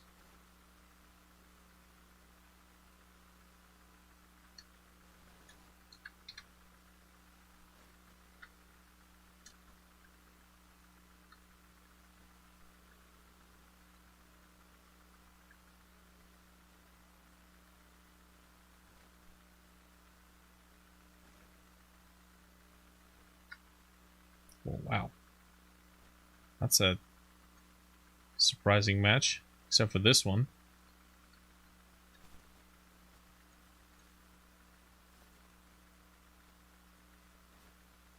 You know what?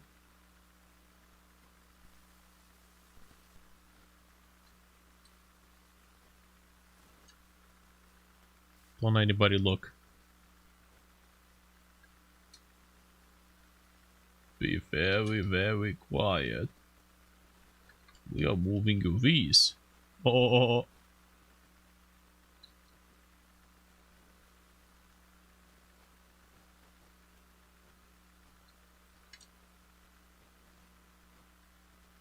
Nobody will know.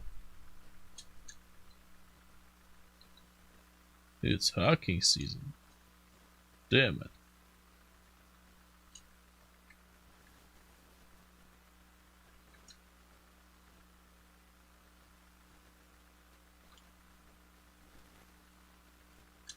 Alright, that's fine.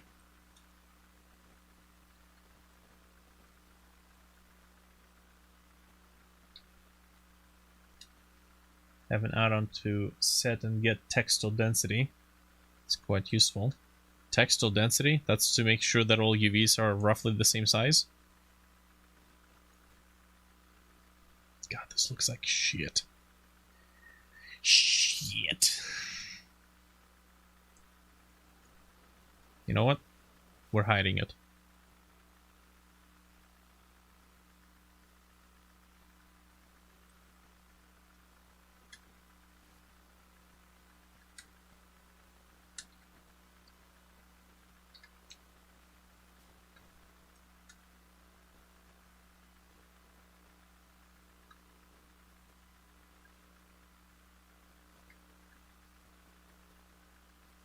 What the heck is this?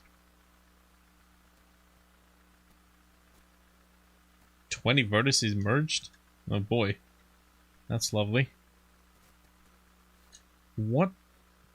I don't have auto merge in it. Oh, it's fucking the mirror.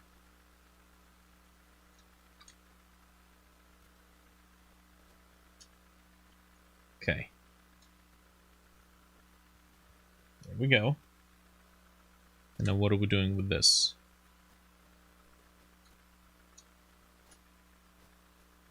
Mark seam.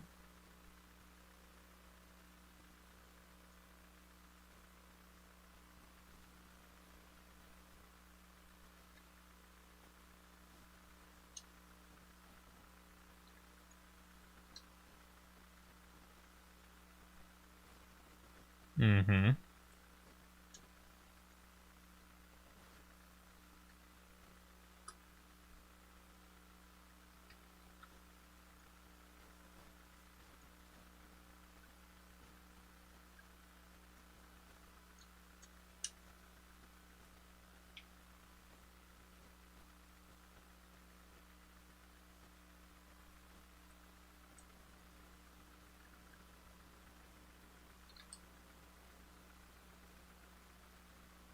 Oh god, now it looks like a Fallout New Vegas texture.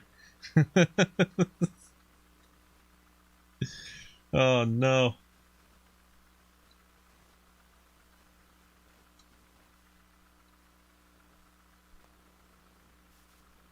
I mean, it did the job of breaking apart the seam,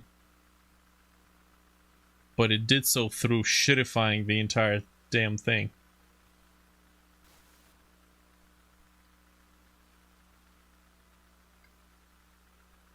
God.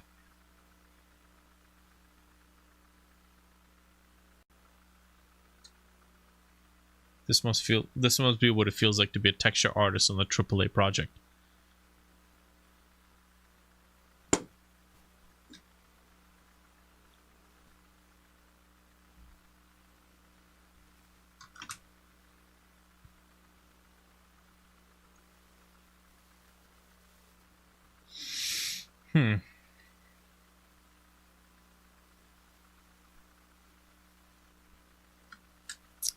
I doubt that this would look anywhere acceptable.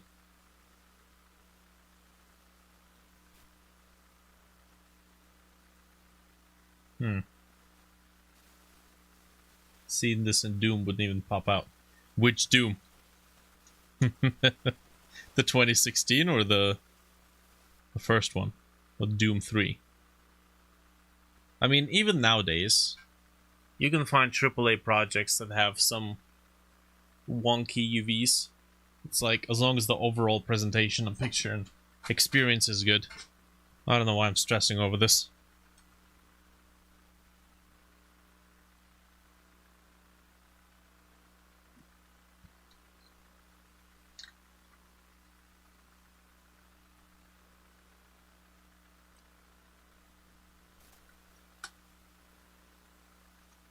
Okay. Didn't like that one.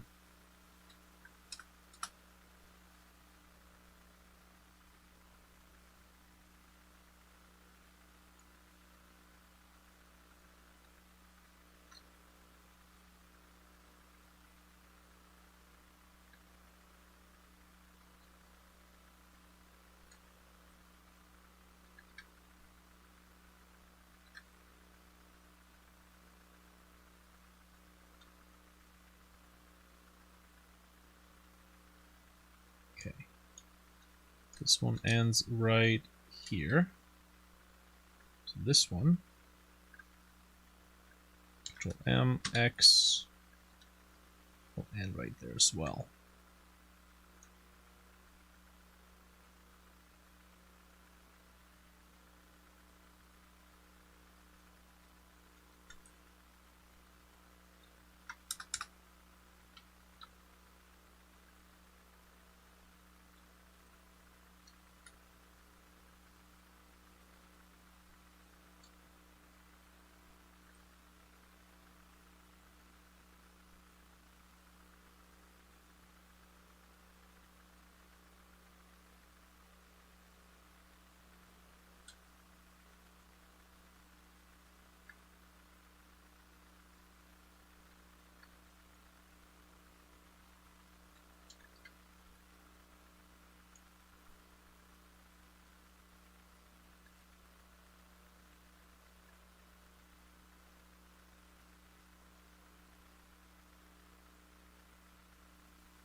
What needs to be straight? As long as it's horizontal, yeah.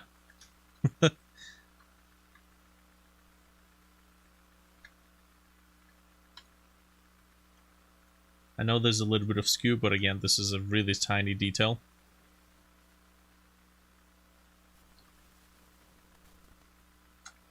I'm just happy that it's straight.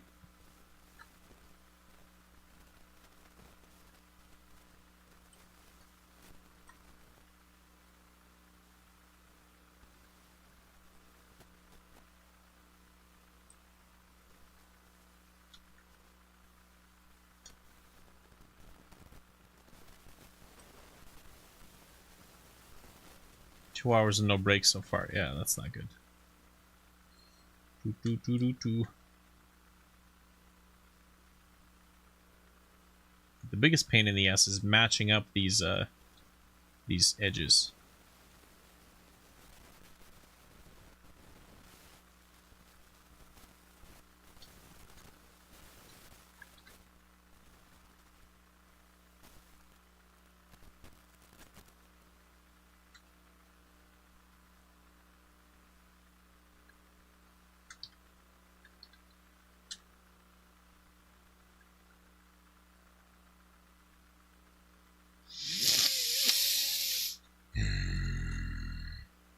Oh, right. Well, no. It's not in the right place.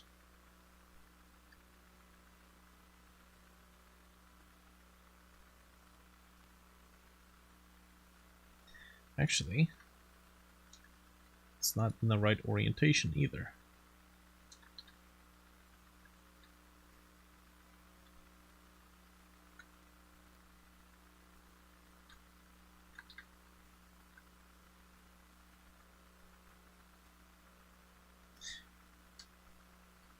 I'm this close to just putting a plate in every single gas station there.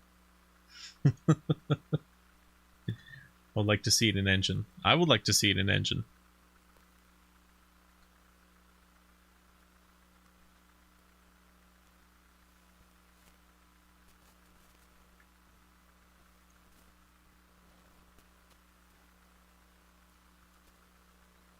Okay, you know what? Screw it. I think this is fine. I think I could have just worked with the little seam in there as well. Okay, well.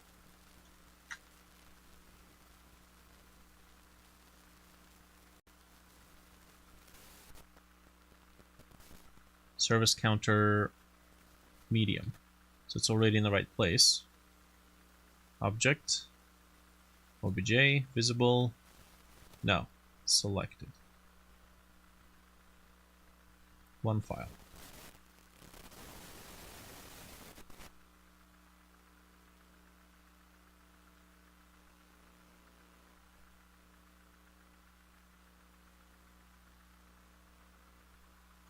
Okay.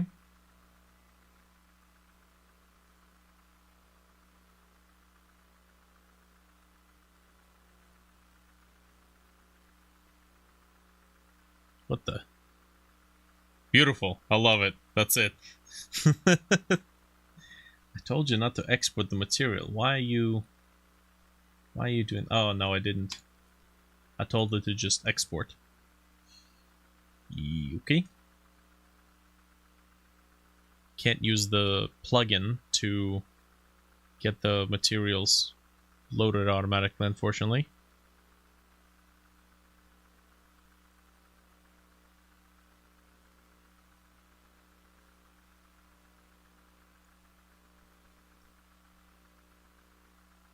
Watch is gonna look like ass all this time. Where is it? Trim sheets.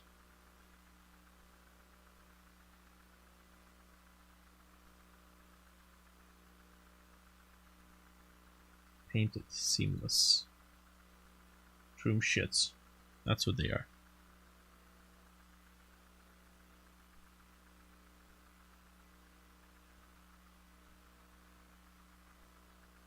That's really blurry. Okay, so we got no metallic map, didn't get export. Roughness. Wait. Environment. Shading. Yes.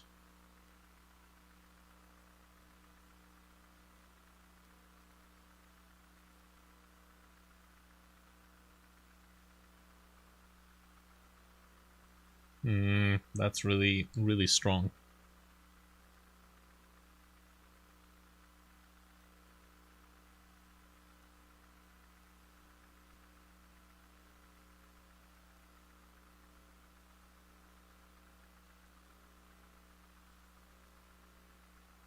Exporting the materials with GLTF work quite nicely. I don't like the fact that I can't edit the materials. I have to make them unique. And if I'm making them unique, I might as well just create the material from scratch.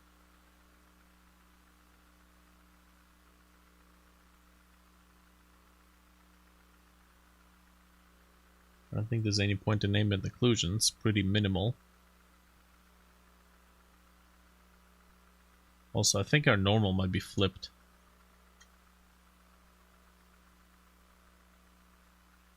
Is it DirectX normal?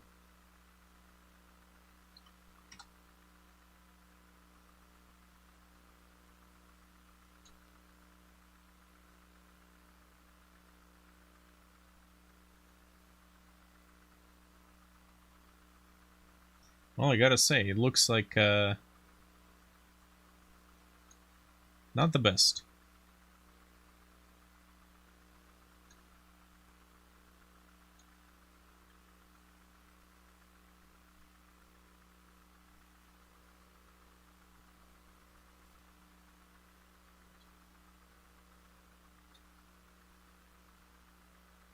Where's my metallic map?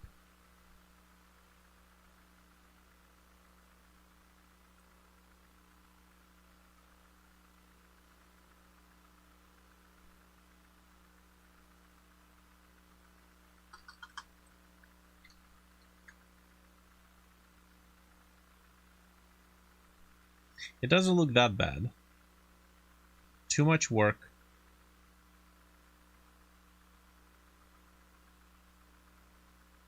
If I was getting paid by the hour, it's a perfect result.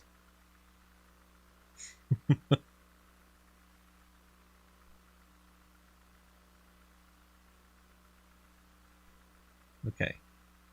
The metallic is literally just black. Why is that the case? Was there a metallic? There was a metallic. There was a metal in this map. Okay.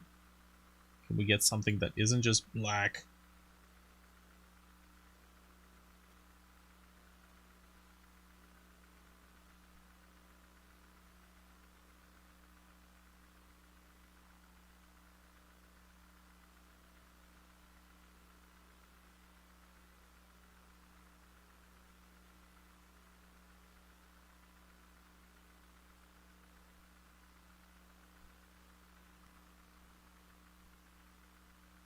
Okay, it's a little bit better.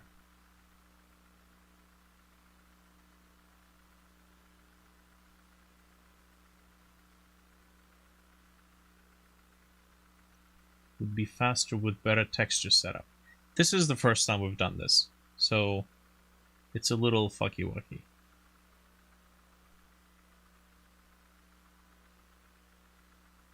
Okay. Update. Hello.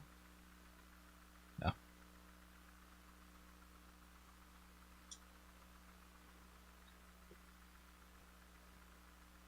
I think the roughness, I could have probably done like a separate black and white map with some stain.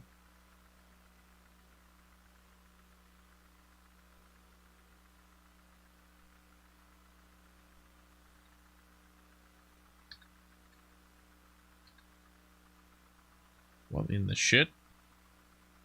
It's green. It's green because it's reflecting from the environment. Unless we just shove a reflection probe here.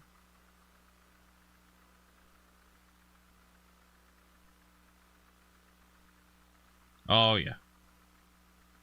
That is night and day.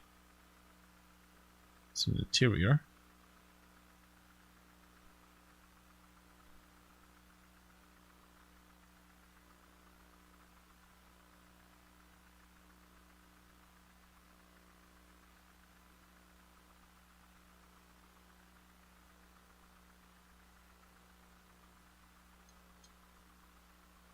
Okay.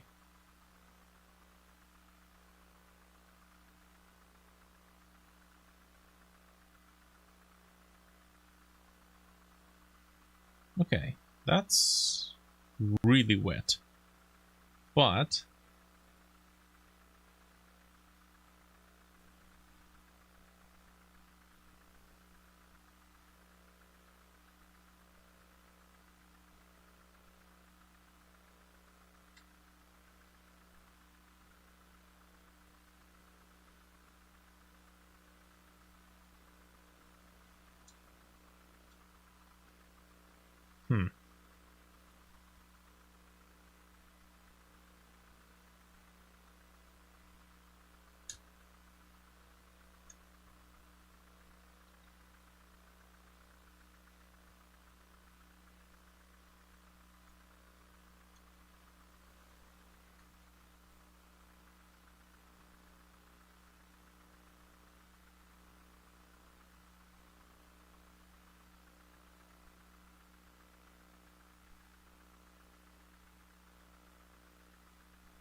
you can't set the intensity higher than 1.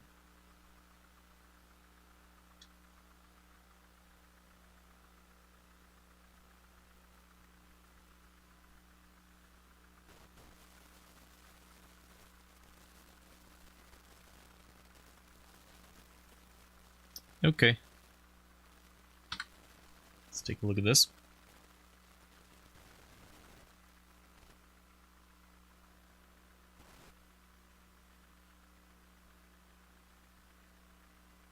I just noticed all the comments with all of you saying it's not that bad.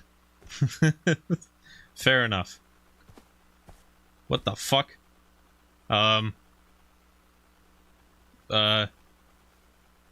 Biblically accurate tree? What the shit, man? I'll be right with you.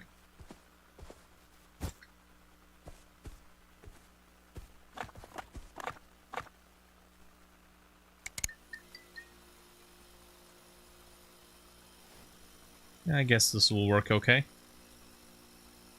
It's plushie of doom, yeah. The forbidden slinky. Yeah, it'll be fine for an indie game. It's okay.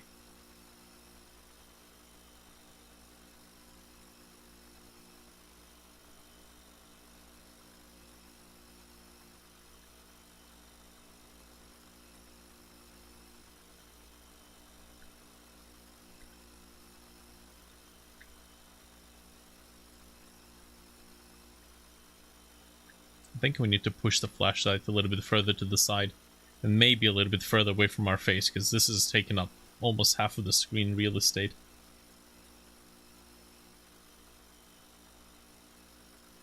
Also, this is a tiny ass counter.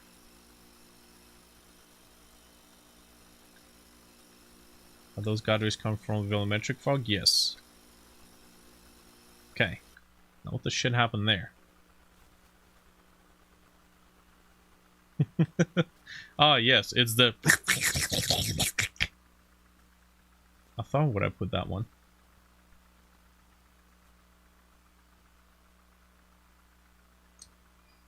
Okay.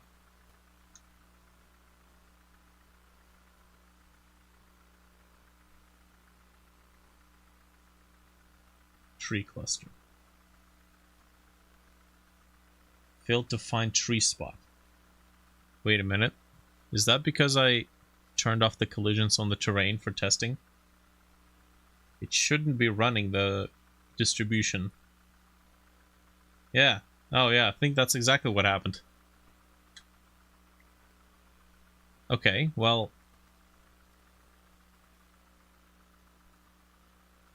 changed false.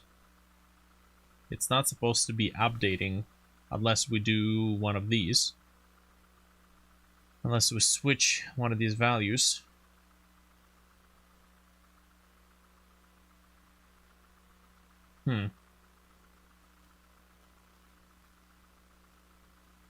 What happened with the hand sway? It got nuked when we established an armature and attached the camera to the armature. The hand sway used to be done by just slowly transitioning the spatial node that held the item, but now an armature holds the item. Adding sway, though, isn't too difficult. We just have to take... what? We just have to have like a common bone that the back sits on. Maybe something that's independent from the camera. And then rotate that bone while the camera just kind of points forward. And have the bone with just a little bit of lack and slack. But it updates when the scene loads. I don't know. Let's double check that. It shouldn't, because, well, you know, the placement's already there and the data's been recorded into the multi-mesh. So it technically shouldn't do that. So, and technically, yeah, we've seen that it doesn't do that. Because when I ran this, it was like that. Maybe I nudged it by accident. Because we do have the other set of trees over there. Nope, never mind. It's also a no slinky. Yeah, okay. So if I were to re-enable the collisions and then run the game, if these things are still the way they are, then yeah, they're not being ran in the game. Nope. Okay, so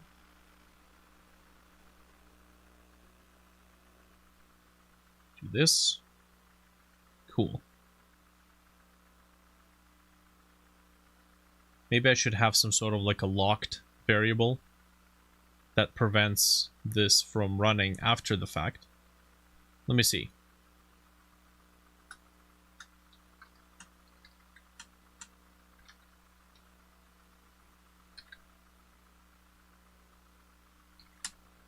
Okay, so changed is being set. And then in the physics process, we generate. Okay. Although we have this check, if is editor hint return. I guess we can also do if locked return.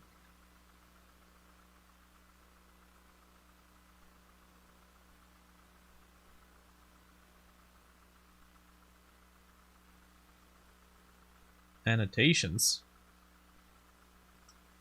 Huh? Export. Just gonna pretend that didn't happen. There's a way to get terrain height without enabling debug collisions. Interesting.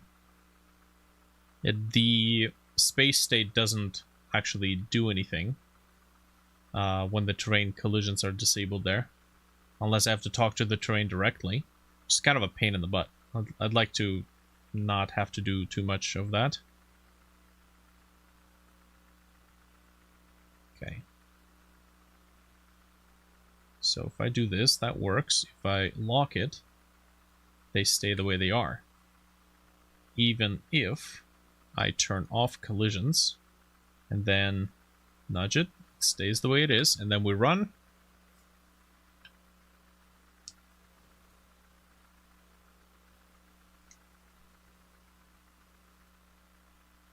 It's a method on the terrain. Oh, I can see the shadows are there, so yeah, this will work out okay. I mean, that's fine. We'll just disable the collisions on export. Alright, problem solved.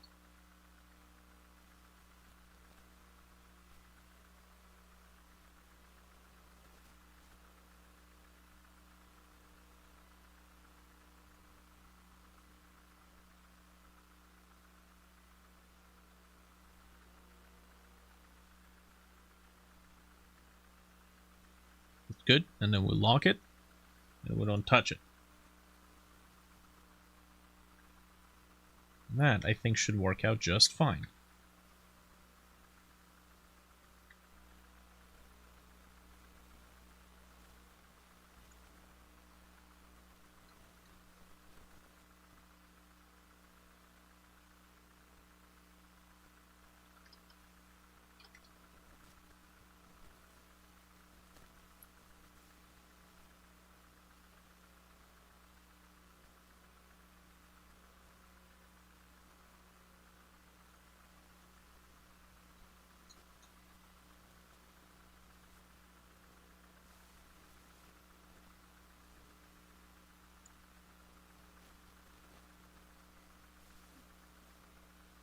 Yeah, our algorithm doesn't take advantage of rotation data. It doesn't account for it, so we'll just ignore that. Nice. Homemade scatter tool? Hell yeah. That way, if something goes wrong, I know how to fix it. I don't have to root around someone else's code. Plus, it's good practice.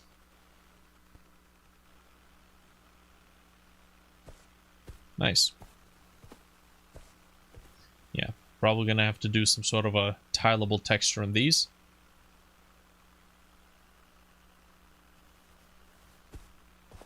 I might be able to use trim sheets, but I have to make it tileable across at least one of the axes.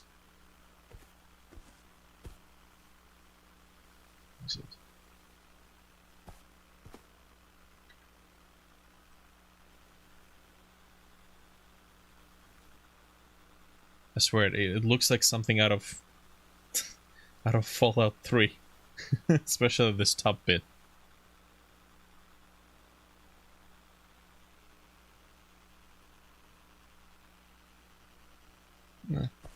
It's good. It's fine. It'll be just fine. I'm being way too picky about it. Fallout 3 is awesome. I swear, when I started the Automacon prototype, I actually was aiming for like at least a minimum of Fallout 3 type graphics. Because, interesting enough, Fallout 3 has absolutely no shadows. Everything is done with just a point light, and it's set to a relatively short distance. Everything else is baked. There are no shadows whatsoever. Coffee machine will be pushed this week. Sounds good. It's going to be quite handy here. I like Fallout 3 way better than 4. I like the atmosphere in 4. The removal of weapon conditions, to be honest, was kind of meh. I did like having to keep an eye out on the weapon condition. Maintain it.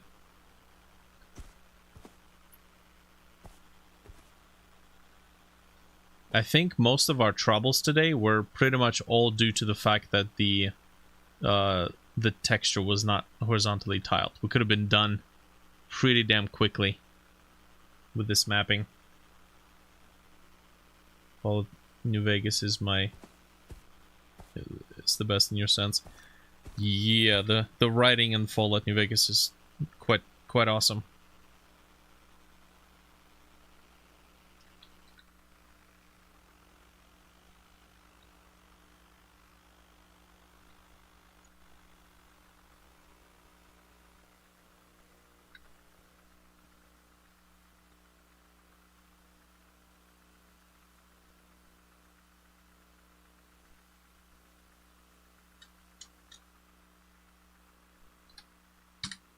Can I focus, please? Thank you. No? No focus from me. There we go.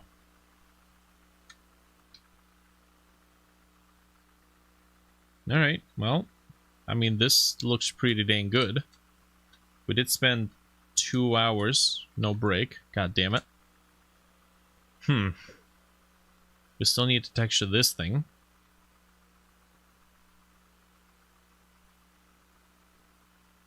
Which, to be honest,